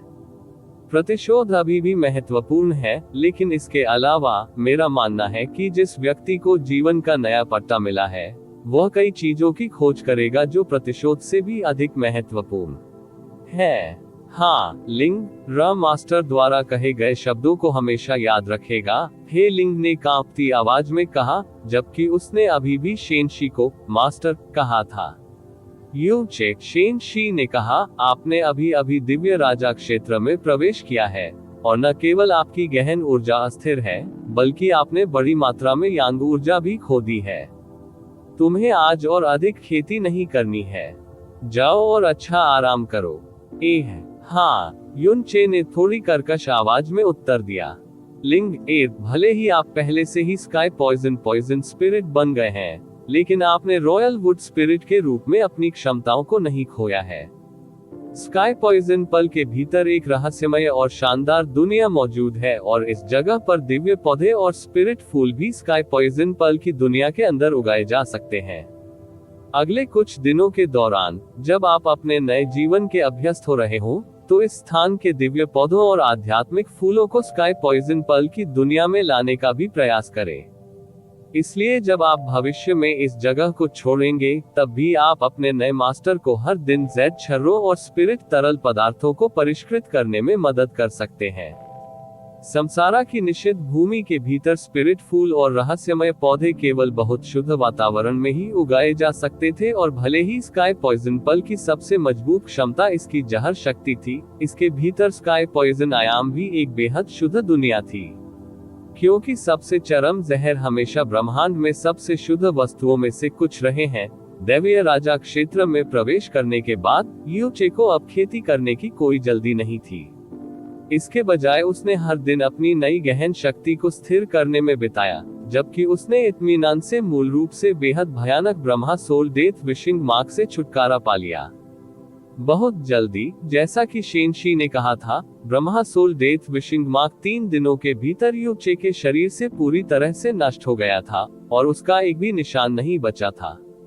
इसके अलावा उसे समसारा की निषिद्ध भूमि में प्रवेश किए 1 वर्ष भी नहीं हुआ था।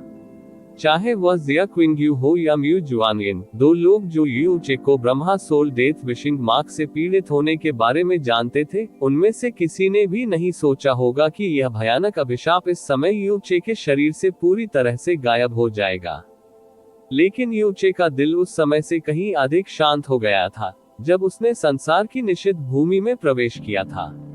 कम से कम वह पूरी तरह से सहज लग रहा था और उसे कियान्ये यंगर के प्रति कोई असंतोष, घबराहट या यहाँ तक कि उसकी अत्यधिक नफरत महसूस नहीं हुई। आप ऑडियो बुक्स 108 देख रहे हैं। धोखेबाजों से सावधान रहें। Brahma soul death wishing mark से छुटकारा पाने के बाद भी उसने यह उल्लेख नहीं किया था कि वह इस स्थान को शेनशी के लिए छोड़ना चाहता था।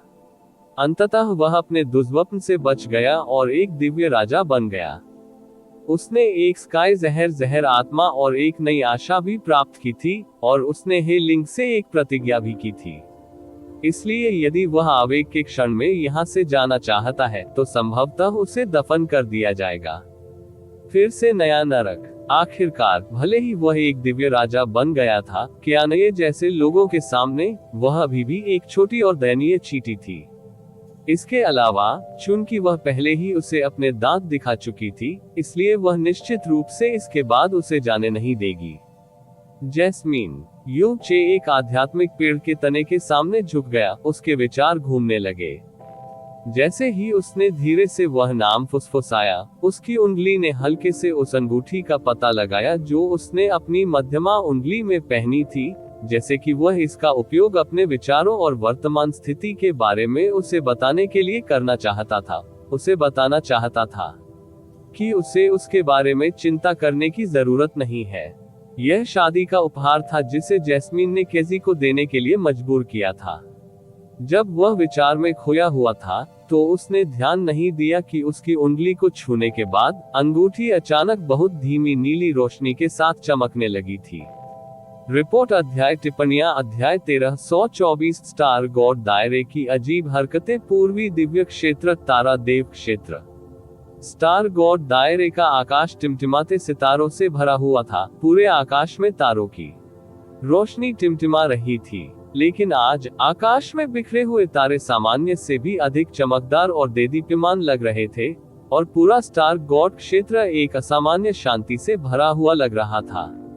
ऐसे निषेध थे जो चुपचाप स्टार गॉड दायरे के हर कोने में फैलाए गए थे, और स्टार देवताओं से लेकर सबसे निचले दासों और सबसे छोटे बच्चों तक किसी को भी इन अगले कुछ दिनों के दौरान स्टार गॉड दायरे को छोड़ने की अनुमति नहीं दी जाएगी, और जो लोग विदेश में थे उन्हें वापस लौटने की अनुमति नहीं थी।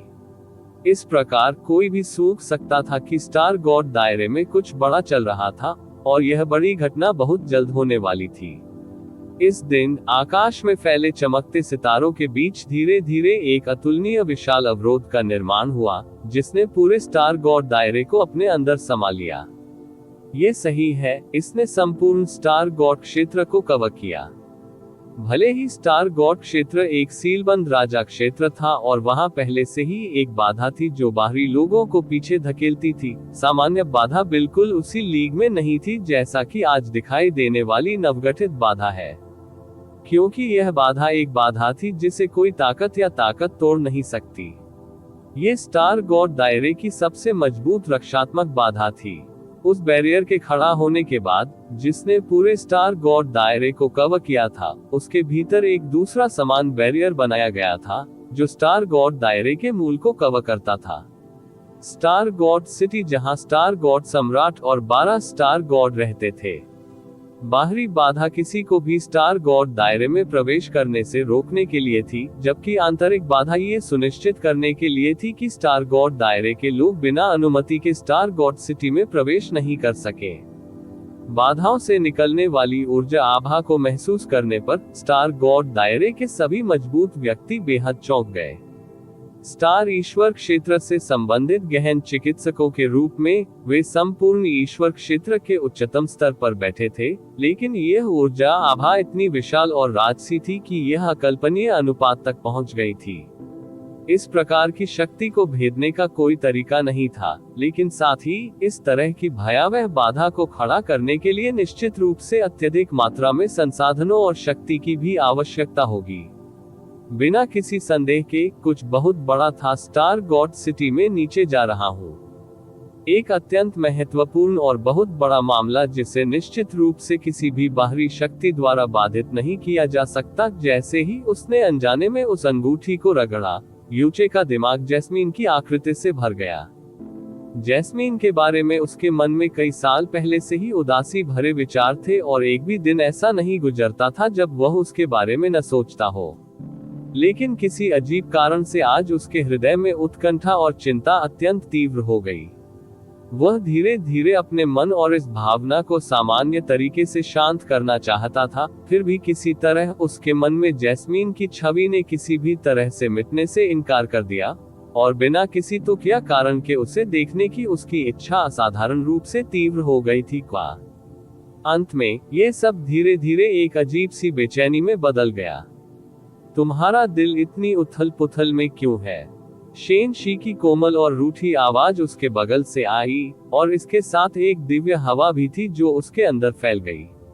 यू चे ने फीकी मुस्कान देने से पहले अपना सिर हिलाया, ज्यादा कुछ नहीं। शायद ऐसा इसलिए है क्योंकि दिव्य राजा क्षेत्र में प्रवेश करने के बाद मेरे दिल को आराम मिलना शुरू हो गया है, इसलिए मुझे इस जगह को छोड़ने की तीव्र आवश्यकता महसूस होने लगी है।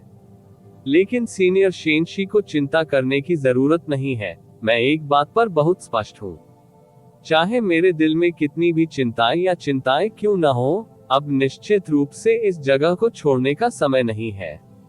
जैसा कि मैंने पहले कहा, शेनशी ने मुस्कुराते हुए कहा, जो मुस्कुराहट नहीं थी। जब वह आगे बढ़ी, मुझे शेनशी कहो। युनचे उन शब्दों से स्तब्ध रह गया और उसने शर्मिंदा स्वर में कहा, मैं हमेशा ऐसा करता हूँ अनजाने में। मैं धीरे धीरे इसकी आदत डालने की कोशिश करूंगा। भले ही आपको इसकी आदत न हो, इससे कोई फर्क नहीं पड़ता, शेनशी ने सुस्त आवाज में कहा। अंत में एक पदवी केवल एक पदवी है। बात सिर्फ इतनी है कि मैं स्वार्थवश चाहता हूँ कि मैं अब आपके साथ जूनियर जैसा व्यवहार न करूँ। शेनशी, जब उसने सीनियर शब्द का उपयोग किए बिना अपना नाम बताया, तो यूचे को अभी भी बेहद अजीब और असहज महसूस हुआ। यह उसे अपने गुरु को जुवानेन के रूप में संबोधित करने के लिए कहने के समान था। मेरे पास कुछ है जो मेरे पास है। मैं हमेशा से ही इसके बारे में बहुत उत्सुक रहा हूँ और मैं काफी समय से आपसे इसके बारे में पूछना चाहता था, लेकिन मुझे ये भी डर है कि आप मुझसे नाराज हो जाएंगे। आप पूछ सकते हैं, शेनशी ने धीरे से कहा। वो युनचे ने झिझक भरी आवाज में कहा, आपने पहले एक बात कही थी कि सीनियर ड्रैगन मोनार्क हमेशा आपकी नजर में जूनियर ही रहा है। लेकिन जहां तक मैं जानता हूं, सीनियर ड्रैगन मोनार्क की उम्र पहले ही 3,50,000 साल तक पहुंच चुकी है। यदि ऐसा है तो क्या आपका जीवन काल नहीं है? मेरा मतलब यह है कि आप मुझसे पूछना चाहते हैं कि मेरी उम्र कितनी है? शेनशी ने पूछा। युनचे ने तुरंत अपना सिर हिलाते हुए कहा, मैं आपसे केवल जिज्ञासावश एक सामान्य प्रश्न पूछ रहा हूँ। यदि आप इसका उत्तर नहीं देना चाहते हैं, तो ये भी ठीक है। युनचे एक बहुत ही चतुर व्यक्ति था। भले ही शेनशी के साथ उसके शारीरिक संबंध अतुलनीय रूप से घनिष्ठ थे, उसने कभी भी उससे उसकी पहचान, अतीत या उसके किसी भी रहस्य के बारे में नहीं पूछा था, क्योंकि वह समझता था कि इन मामलों के बारे में शेनशी स्वचालित रूप से उसे बताएगा जब उसके जानने का समय होगा। यदि नहीं, तो अगर उसने पूछा भी तो भी उसे उत्तर मिलने का कोई रास्ता नहीं था। उसकी उम्र के बारे में यह सवाल पहला रहस्य माना जा सकता है जिसके बारे में यू चे शेनशी से पूछ रही थी।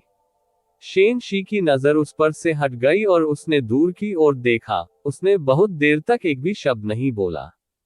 युन चे को लगा कि उसने ऐसा प्रश्न पूछा है जो उसे वास्तव में नहीं करना चाहिए था, इसलिए उसने तुरंत विषय बदल दिया। मुझे लगता है कि जब कोई व्यक्ति उस स्तर तक पहुंच जाता है जिस स्तर पर आप पहुंच चुके हैं, तो उम्र शायद सबसे महत्वहीन चीज है। उन्हें कैसा रहेगा? मैं सवाल बदल देता हूं। इससे पहले मैंने एक महिला की महत्वपूर्ण यीन प्राप्त की थी जो बहुत मजबूत थी, एक ऐसी महिला जिसकी गहन शक्ति दिव्य मास्टर स्तर तक पहुंच गई थी।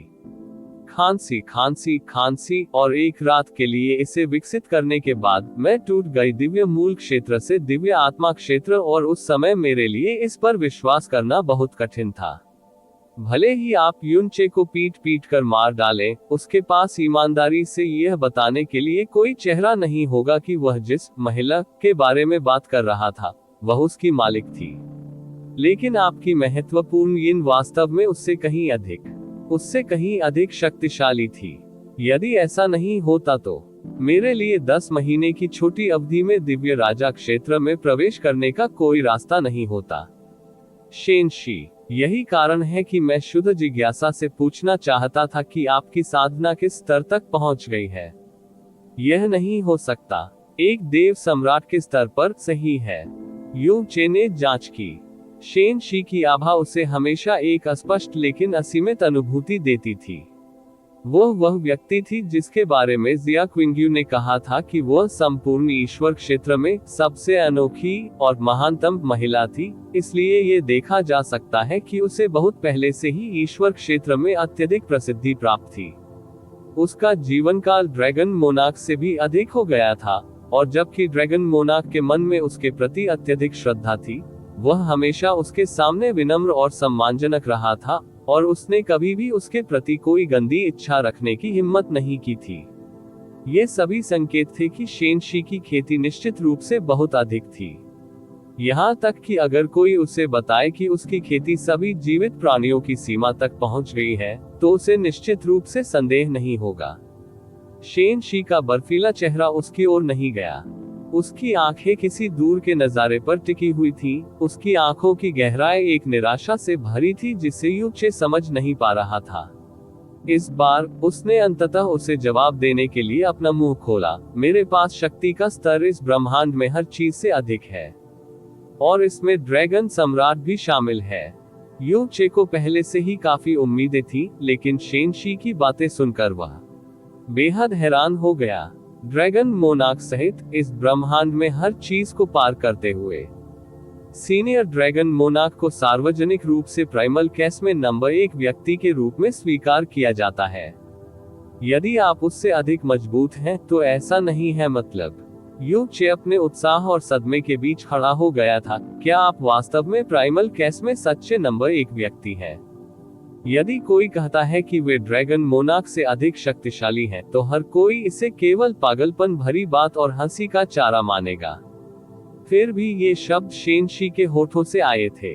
सस्सिनी। यू चे ने जमकर हवा का झोंका चूसा। यदि वह इस बड़ी शक्ति यानी शेनशी से चिपके रहने में सक्षम होता, तो भविष्य में एक बार जब वह ये जगह छोड़ देती, तो उसे कियाने या किसी और चीज से डरने की जरूरत नहीं होती।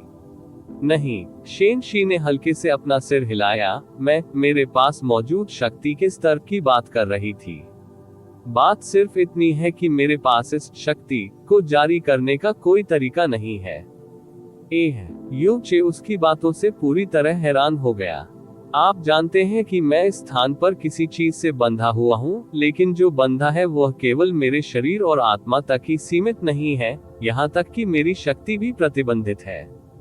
केवल हल्की गहन ऊर्जा, शुद्धतम गहन ऊर्जा ही इस चीज से बंधी नहीं थी जो मुझे बांध रही है, इसलिए यह मेरी शक्ति का एकमात्र हिस्सा बन गया है जिसका मैं जबरन उपयोग कर सकता हूँ। बात सिर्फ इतनी है कि हल्की गहन ऊर्जा युद्ध के लिए नहीं बनी है, इसलिए केवल मेरी शक्ति के इस हिस्से के आधार पर मैं ड्रैगन मोनाक का प्रतिद्वंद्वी नहीं बन सकता। इन शब्दों ने युनचे को पूरी तरह से भ्रमित कर दिया। आखिर वह कौन सी चीज थी जो शेनशी को बाध्यकारी कर रही थी? उसका शरीर अधिक समय तक इस स्थान को छोड़ नहीं सकता था और यहाँ तक कि उसकी शक्ति भी बंधी हुई थी।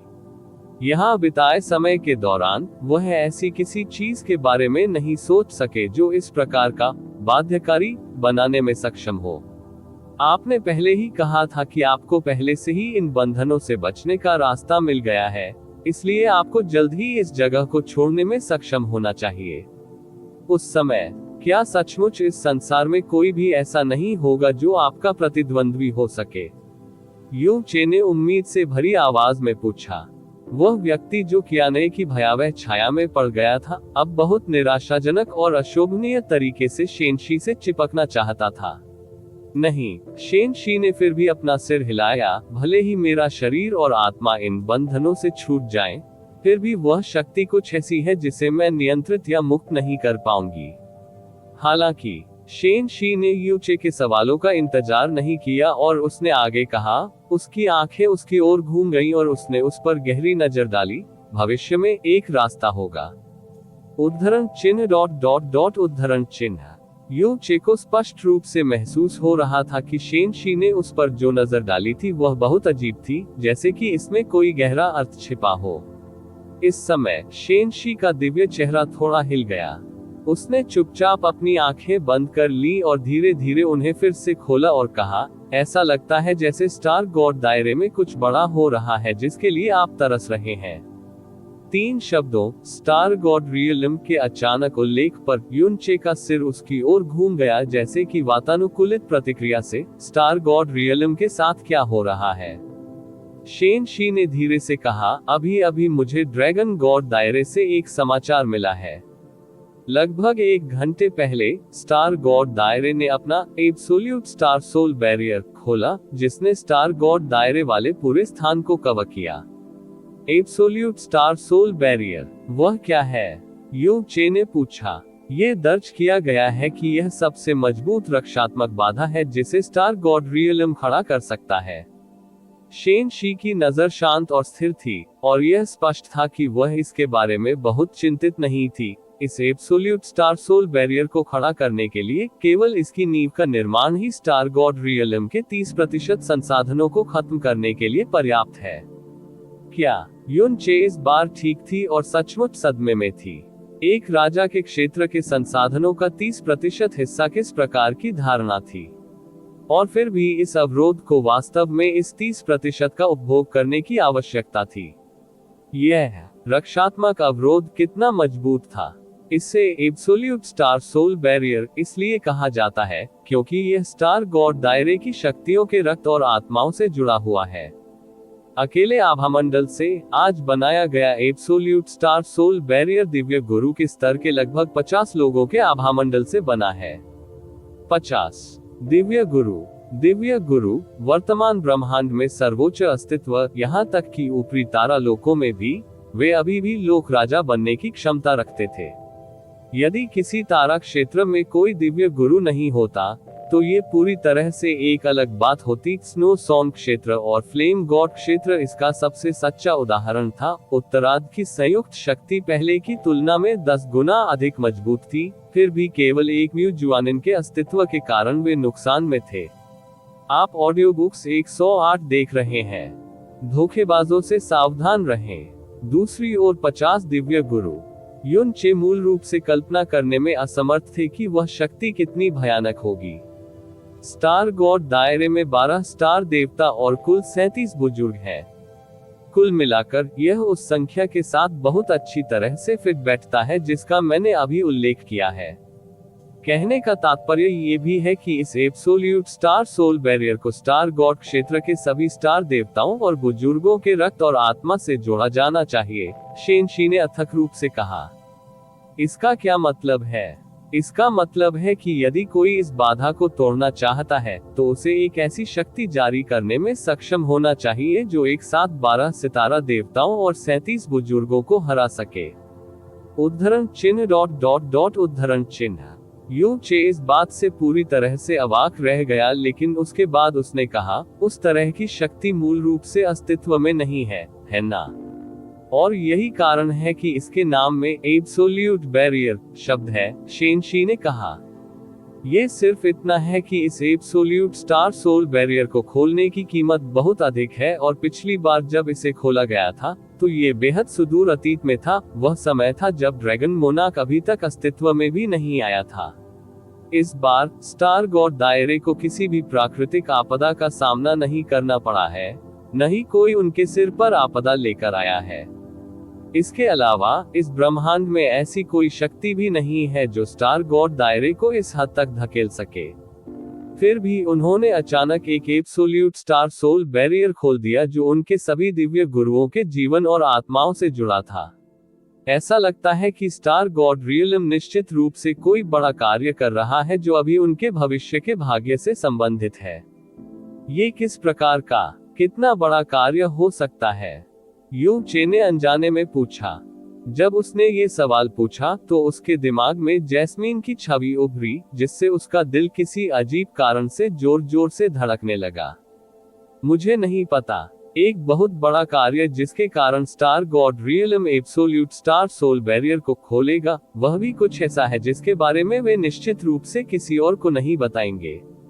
जैसे ही शेनशी की आवाज गिरी, उसकी खूबसूरत आंखें घूम गईं और उसकी नजर यू चे के बाएं हाथ की अंगूठी पर पड़ी। तुम्हारी अंगूठी इतनी मजबूत आध्यात्मिक आभा क्यों दे रही है?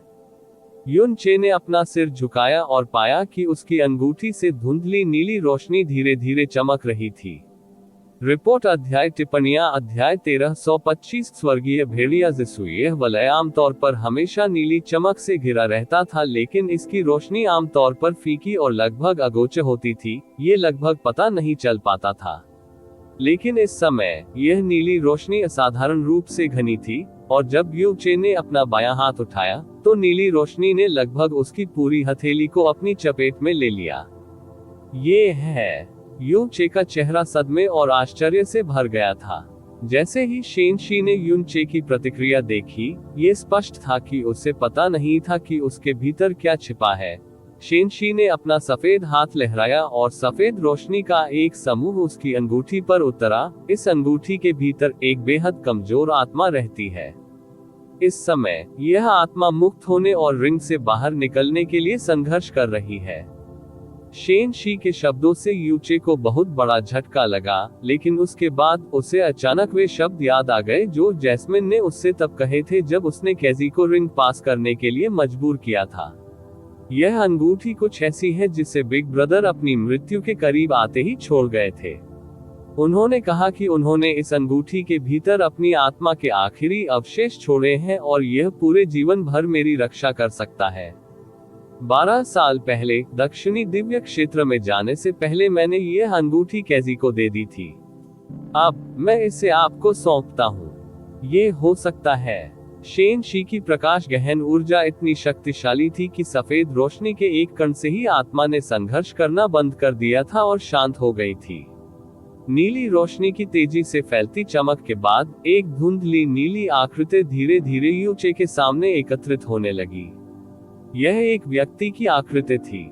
इस नीले व्यक्ति की आकृति यू चे के समान थी, और भले ही ये केवल एक छवि थी जो इतनी धुंधली थी कि कोई भी आत्मा का चेहरा नहीं पहचान सकता था, इससे यू चे को वीरता और मार्शल सहनशीलता की एक दबावपूर्ण आभा महसूस हुई। यदि उसकी आत्मा का एकमात्र अवशेष पहले से ही ऐसा था, तो इसमें कोई संदेह नहीं है कि यह आत्मा निश्चित रूप से एक व्यक्ति थी जो ऊपर उठी थी, और जब वह जीवित था तब उसने स्वर्ग के नीचे सभी पर प्रभुत्व स्थापित किया। मास्टर पास की एक जगह से हे लिंग ने जेड रंग की पंखुड़ियां पकड़ ली, जो उसने चलते समय अपने हाथों में तोड़ ली थी। जब उसने अजीब और रहस्यमय आकृति को अचानक प्रकट होते देखा, तो वह अपनी जगह पर रुककर चौंक कर रोने लगी। ये दिन आखिर आ ही गया।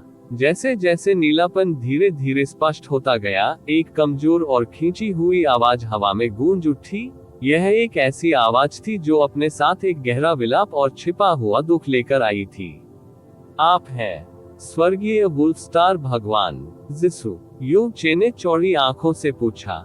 सबसे पहले युन चे ने केवल ये सोचा था कि रिंग के अंदर बिग ब्रदर द्वारा छोड़ी गई भावना का आखिरी टुकड़ा केवल भावना के एक छोटे से टुकड़े का जिक्र कर रहा था, और इसमें जैस्मीन और कैजी की जिसू के प्रति रखी गई आखिरी भावनाएं और संवेदनाएं शामिल थी। शायद जैस्मीन और कैजी ने भी ऐसा ही सोचा था, और उन्होंने निश्चित रूप से कभी नहीं सोचा था कि यह न केवल एक टुकड़ा था, बल्कि यह वास्तव में प्रकट हो सकता है और बात भी कर सकता है। ऐसी आत्मा के टुकड़े को पीछे छोड़ने के लिए उसे अपने जीवन काल और अपनी आत्मा की उत्पत्ति दोनों को भारी क्षति पहुंचाने की कीमत चुकानी पड़ी होगी। लेकिन आखिर वह ऐसा क्यों करना चाहता था? युन चे की आवाज ने नीली भावना को प्रतिक्रिया करने के लिए प्रेरित किया, और यह उस पर एक असाधारण तीव्र प्रतिक्रिया थी। आत्मा की छवि में एक विकृति दिखाई दी और उससे निकलने वाली आवाज अब सख्त और गंभीर हो गई थी। तुम कौन हो? आपने यह अंगूठी अपने हाथ में क्यों पहनी है? युन चे को आत्मा की आवाज में चिंता का एहसास हुआ और उसने जल्दी से उत्तर दिया, यह अंगूठी मुझे जैस्मीन ने दी थी। उसने मुझे बताया कि यह उसके बड़े भाई की आत्मा का आखिरी बचा हुआ टुकड़ा था। तो क्या आप वह बड़े भाई हैं जिसके बारे में वह बात कर रही थी? गिरे हुए स्वर्गीय वुल्फ स्टार भगवान जिसू। युन चे के शब्दों से भावना थोड़ी शांत हुई। उसके बाद उसकी आत्मा को छूने की सूक्ष्म अनुभूति ने उस पर हमला कर दिया। लंबे समय तक रहने वाली आत्मा ईमानदारी से उसे माप रही थी और वह युन चे के शब्दों की सत्यता का परीक्षण करने की कोशिश कर रहा था। काफी समय के बाद रुकी हुई आत्मा एक बार फिर बोली, जिसू पहले ही मर चुका है। मैं उसकी आत्मा का एक छोटा सा हिस्सा मात्र हूँ जिसे वह अपने असंतोष के कारण पीछे छोड़ गया है। चूंकि जैस्मीन यह अंगूठी आपको सौंपने को तैयार थी, तो ऐसा लगता है कि उसे आखिरकार वह व्यक्ति मिल गया है जिसकी मुझे उम्मीद थी कि वह उसे ढूंढ लेगी। बात सिर्फ इतनी है। आप वास्तव में इतने कमजोर हैं। मुझे शर्म आती है, युन चे ने कड़वी हंसी के साथ कहा। जैस्मीन की तुलना में वह सचमुच बहुत कमजोर और छोटा था। बड़े भाई जिसू, आप अपनी आत्मा का कुछ हिस्सा पीछे छोड़ गए हैं और आपने आज उपस्थित होने का फैसला किया है, तो क्या आपके पास कुछ ऐसा है जो आप जैस्मीन से कहना चाहते हैं? मैं एक भी विवरण खोए बिना निश्चित रूप से उसे हर एक चीज की रिपोर्ट दूंगा। पिछला heavenly wolf star god Jisu Jasmine का बड़ा भाई और उसका सबसे करीबी परिवार था। उनकी मृत्यु से जैस्मीन को असीम दुख, घृणा और आक्रोश मिला। युन चे ने भी कभी नहीं सोचा था कि एक दिन ऐसा आएगा जब वह वास्तव में अपनी आत्मा से बात कर सकेगा।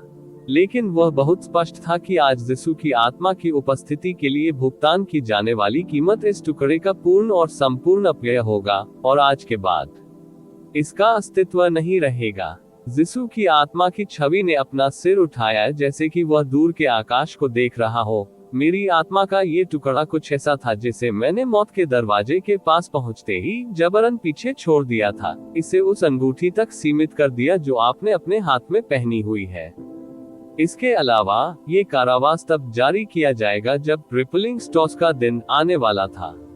मैं जानना चाहता था कि क्या जैस्मीन सफलतापूर्वक भागने में सफल रही थी। क्या आप मुझे बता सकते हैं कि उसने ऐसा किया या नहीं?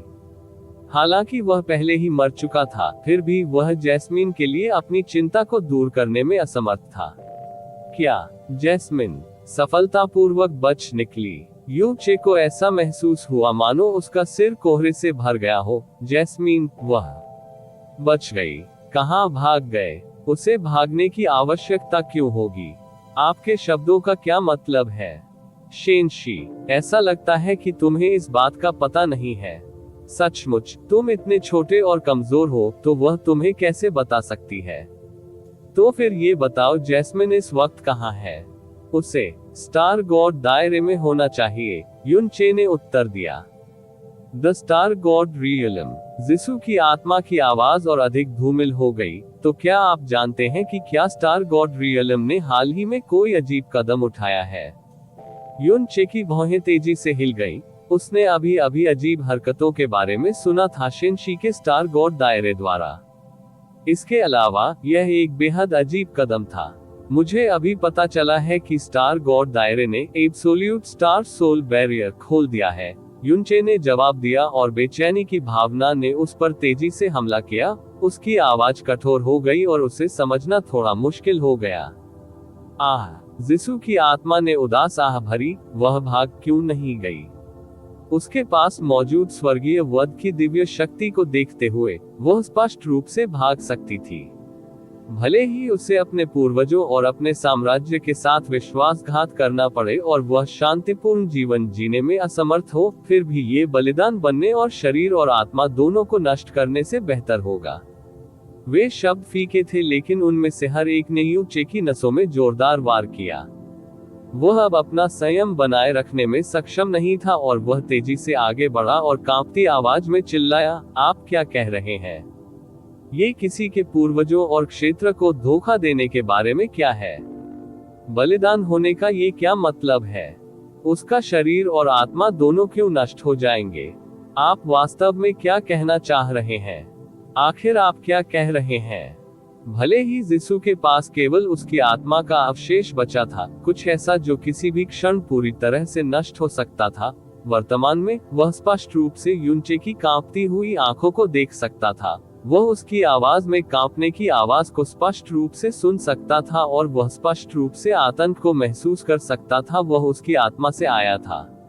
उसके सामने वाला आदमी, भले ही वह वास्तव में छोटा और कमजोर था, वही व्यक्ति था जिसे जैस्मीन यह अंगूठी सौंपने को तैयार थी, और वह एक ऐसा व्यक्ति भी था जो वास्तव में उसकी परवाह करता था।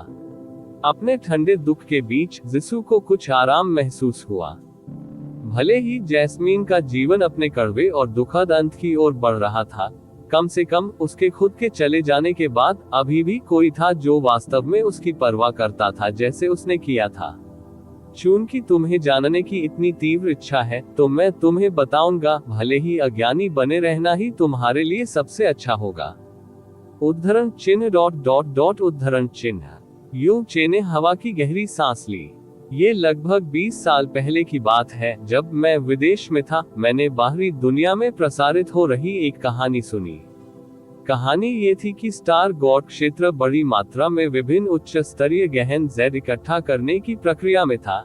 ऐसा लगता था मानो उन्हें देवता बनने का कोई अवसर मिल गया हो और वे इस तथाकथित को अंजाम देने की तैयारी कर रहे हों। उन्हें देवताओं में बदलने का समारोह।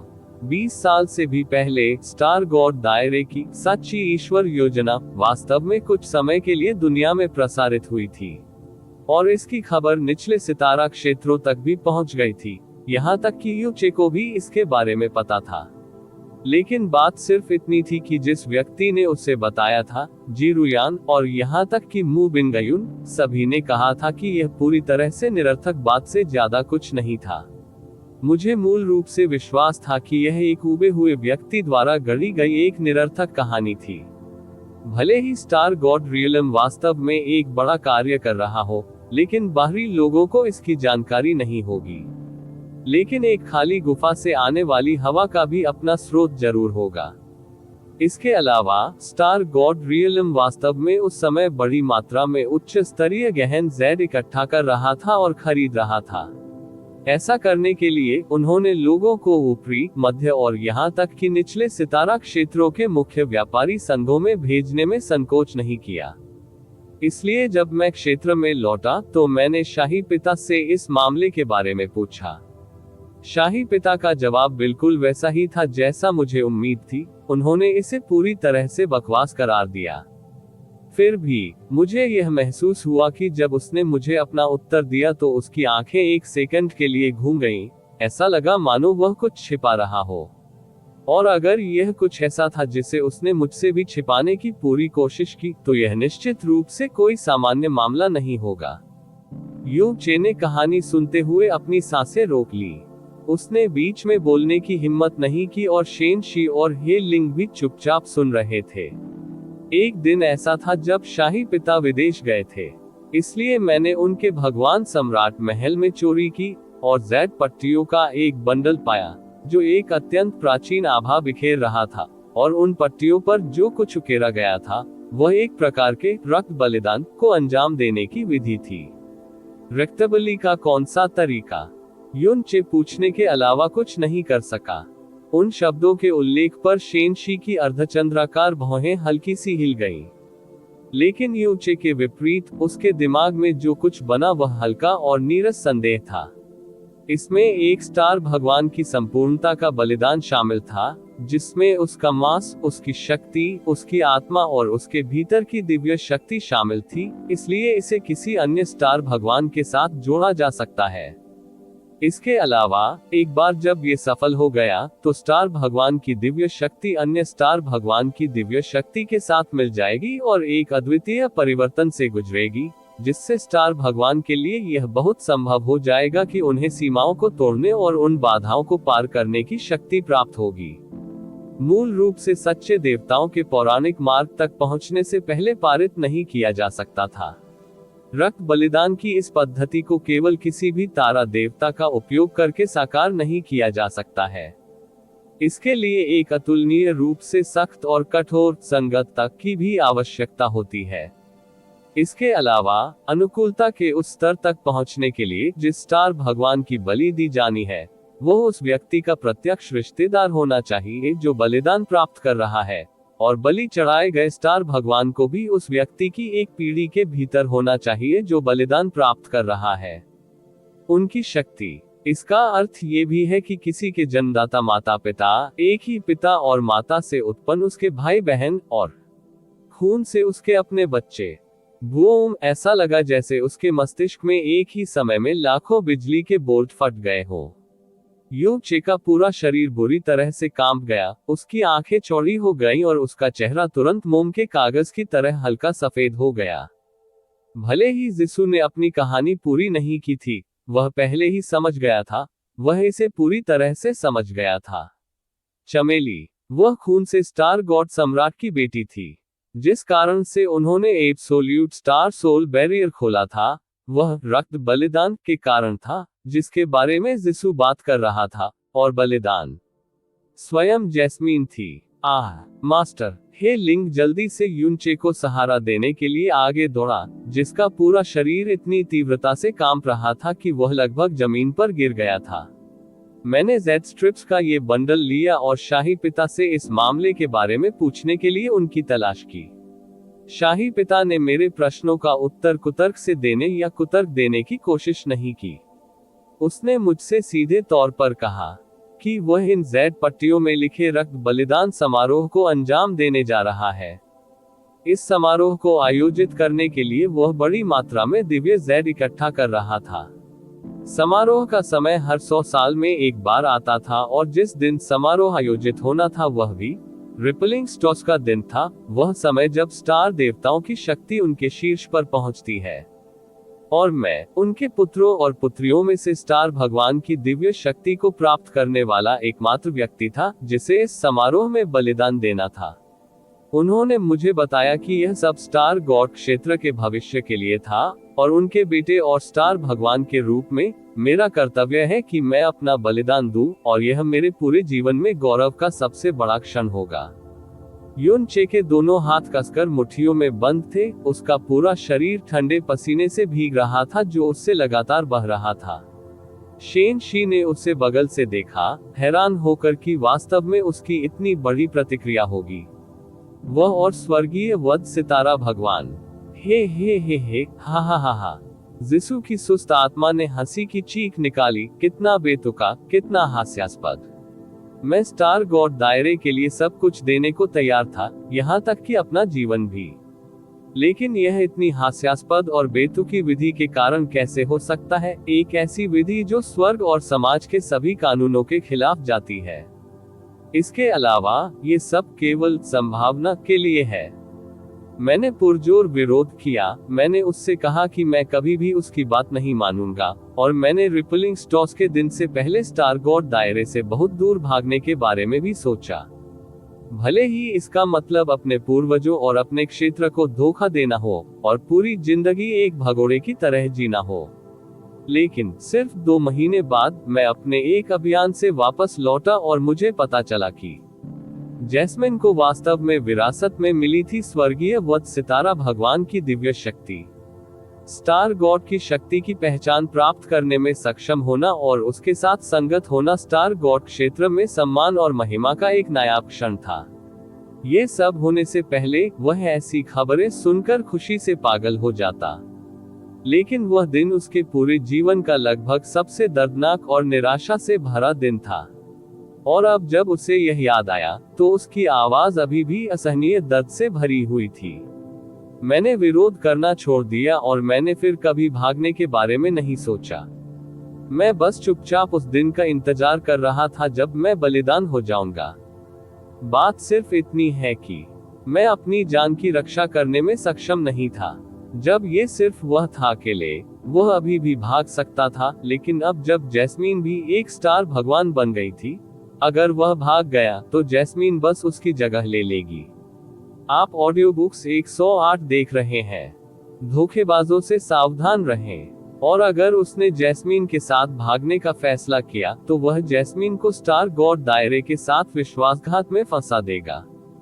इसके अलावा अपने पूर्वजों और अपने दायरे को धोखा देना पूरी दुनिया में सबसे घृणित और भारी पाप था। भले ही वे स्टार गॉड सम्राट के अपने बच्चे हों, उन्हें हमेशा स्टार गॉड दायरे की अंधेरी छाया के नीचे रहना होगा। उनका हमेशा पीछा किया जाएगा। वे कभी शांतिपूर्ण और शांत जीवन जीने का सपना भी नहीं देख पाएंगे। इसलिए यदि वह आज्ञाकारी रूप से बलिदान बन जाता तो जैस्मीन को जीवन भर शांति और सुरक्षा मिलती। वह स्वर्गीय वध सितारा भगवान और स्टार भगवान क्षेत्र की राजकुमारी होती जिसे कोई भी क्रोधित नहीं कर सकता। यह उसकी पसंद थी और उसने जरा भी संकोच नहीं किया। लेकिन इससे पहले कि वह बलिदान बनने के दिन तक इंतजार कर पाता, वह कियाने यंग के कारण मर गया था। या अधिक सटीक रूप से कहें तो वह कियाने यंग के लिए मर गया था। मरने से पहले मैंने जैस्मीन को सब कुछ बता दिया। मैंने उसे भागने के लिए कहा। अपनी जान बचाने के लिए भाग गई। वह जितना दूर भागती उतना अच्छा। लेकिन उसने ऐसा क्यों किया? वो स्पष्ट रूप से ऐसा कर सकती थी। भाग गए हैं। आखिरकार उन्हें स्वर्गीय वध की दैवीय शक्ति विरासत में मिली है। वह बच गई। यूचे का शरीर लगातार कांपता रहा। उसने धीमी आवाज में कहा, लेकिन उसके बाद वह वापस चली गई। क्योंकि उसने बिल्कुल वही विकल्प चुना जो आपने चुना था। जिसु की शेष आत्मा। क्या आप जानते हैं वर्तमान स्वर्गीय वुल्फ स्टार भगवान कौन है? यूनचे के हाथ बहुत कसकर भींचे हुए थे और उसकी उंगलियों का हर जोड़ लगातार सफेद हो रहा था। जिसु की आत्मा ऐसी लग रही थी मानो वह किसी हिंसक तूफान में बह गई हो और बुरी तरह हिल गई हो। हे हा हा हा हा हा। वह जोर जोर से हंसने लगा, ऐसी हंसी जो अतुलनीय रूप से जंगली और अनियंत्रित थी, फिर भी साथ ही अतुलनीय रूप से शोकपूर्ण भी थी। ये ईश्वरीय स्वर्ग, ये ईश्वरीय स्वर्ग। आह हा हा हा हा हा हा हा हा। रिपोर्ट अध्याय टिप्पणियां। इसी प्रकार के अपडेट्स लेते रहने के लिए हमारे चैनल ऑडियो बुक्स 108 को सब्सक्राइब करें और नोटिफिकेशन ऑन करें। धन्यवाद।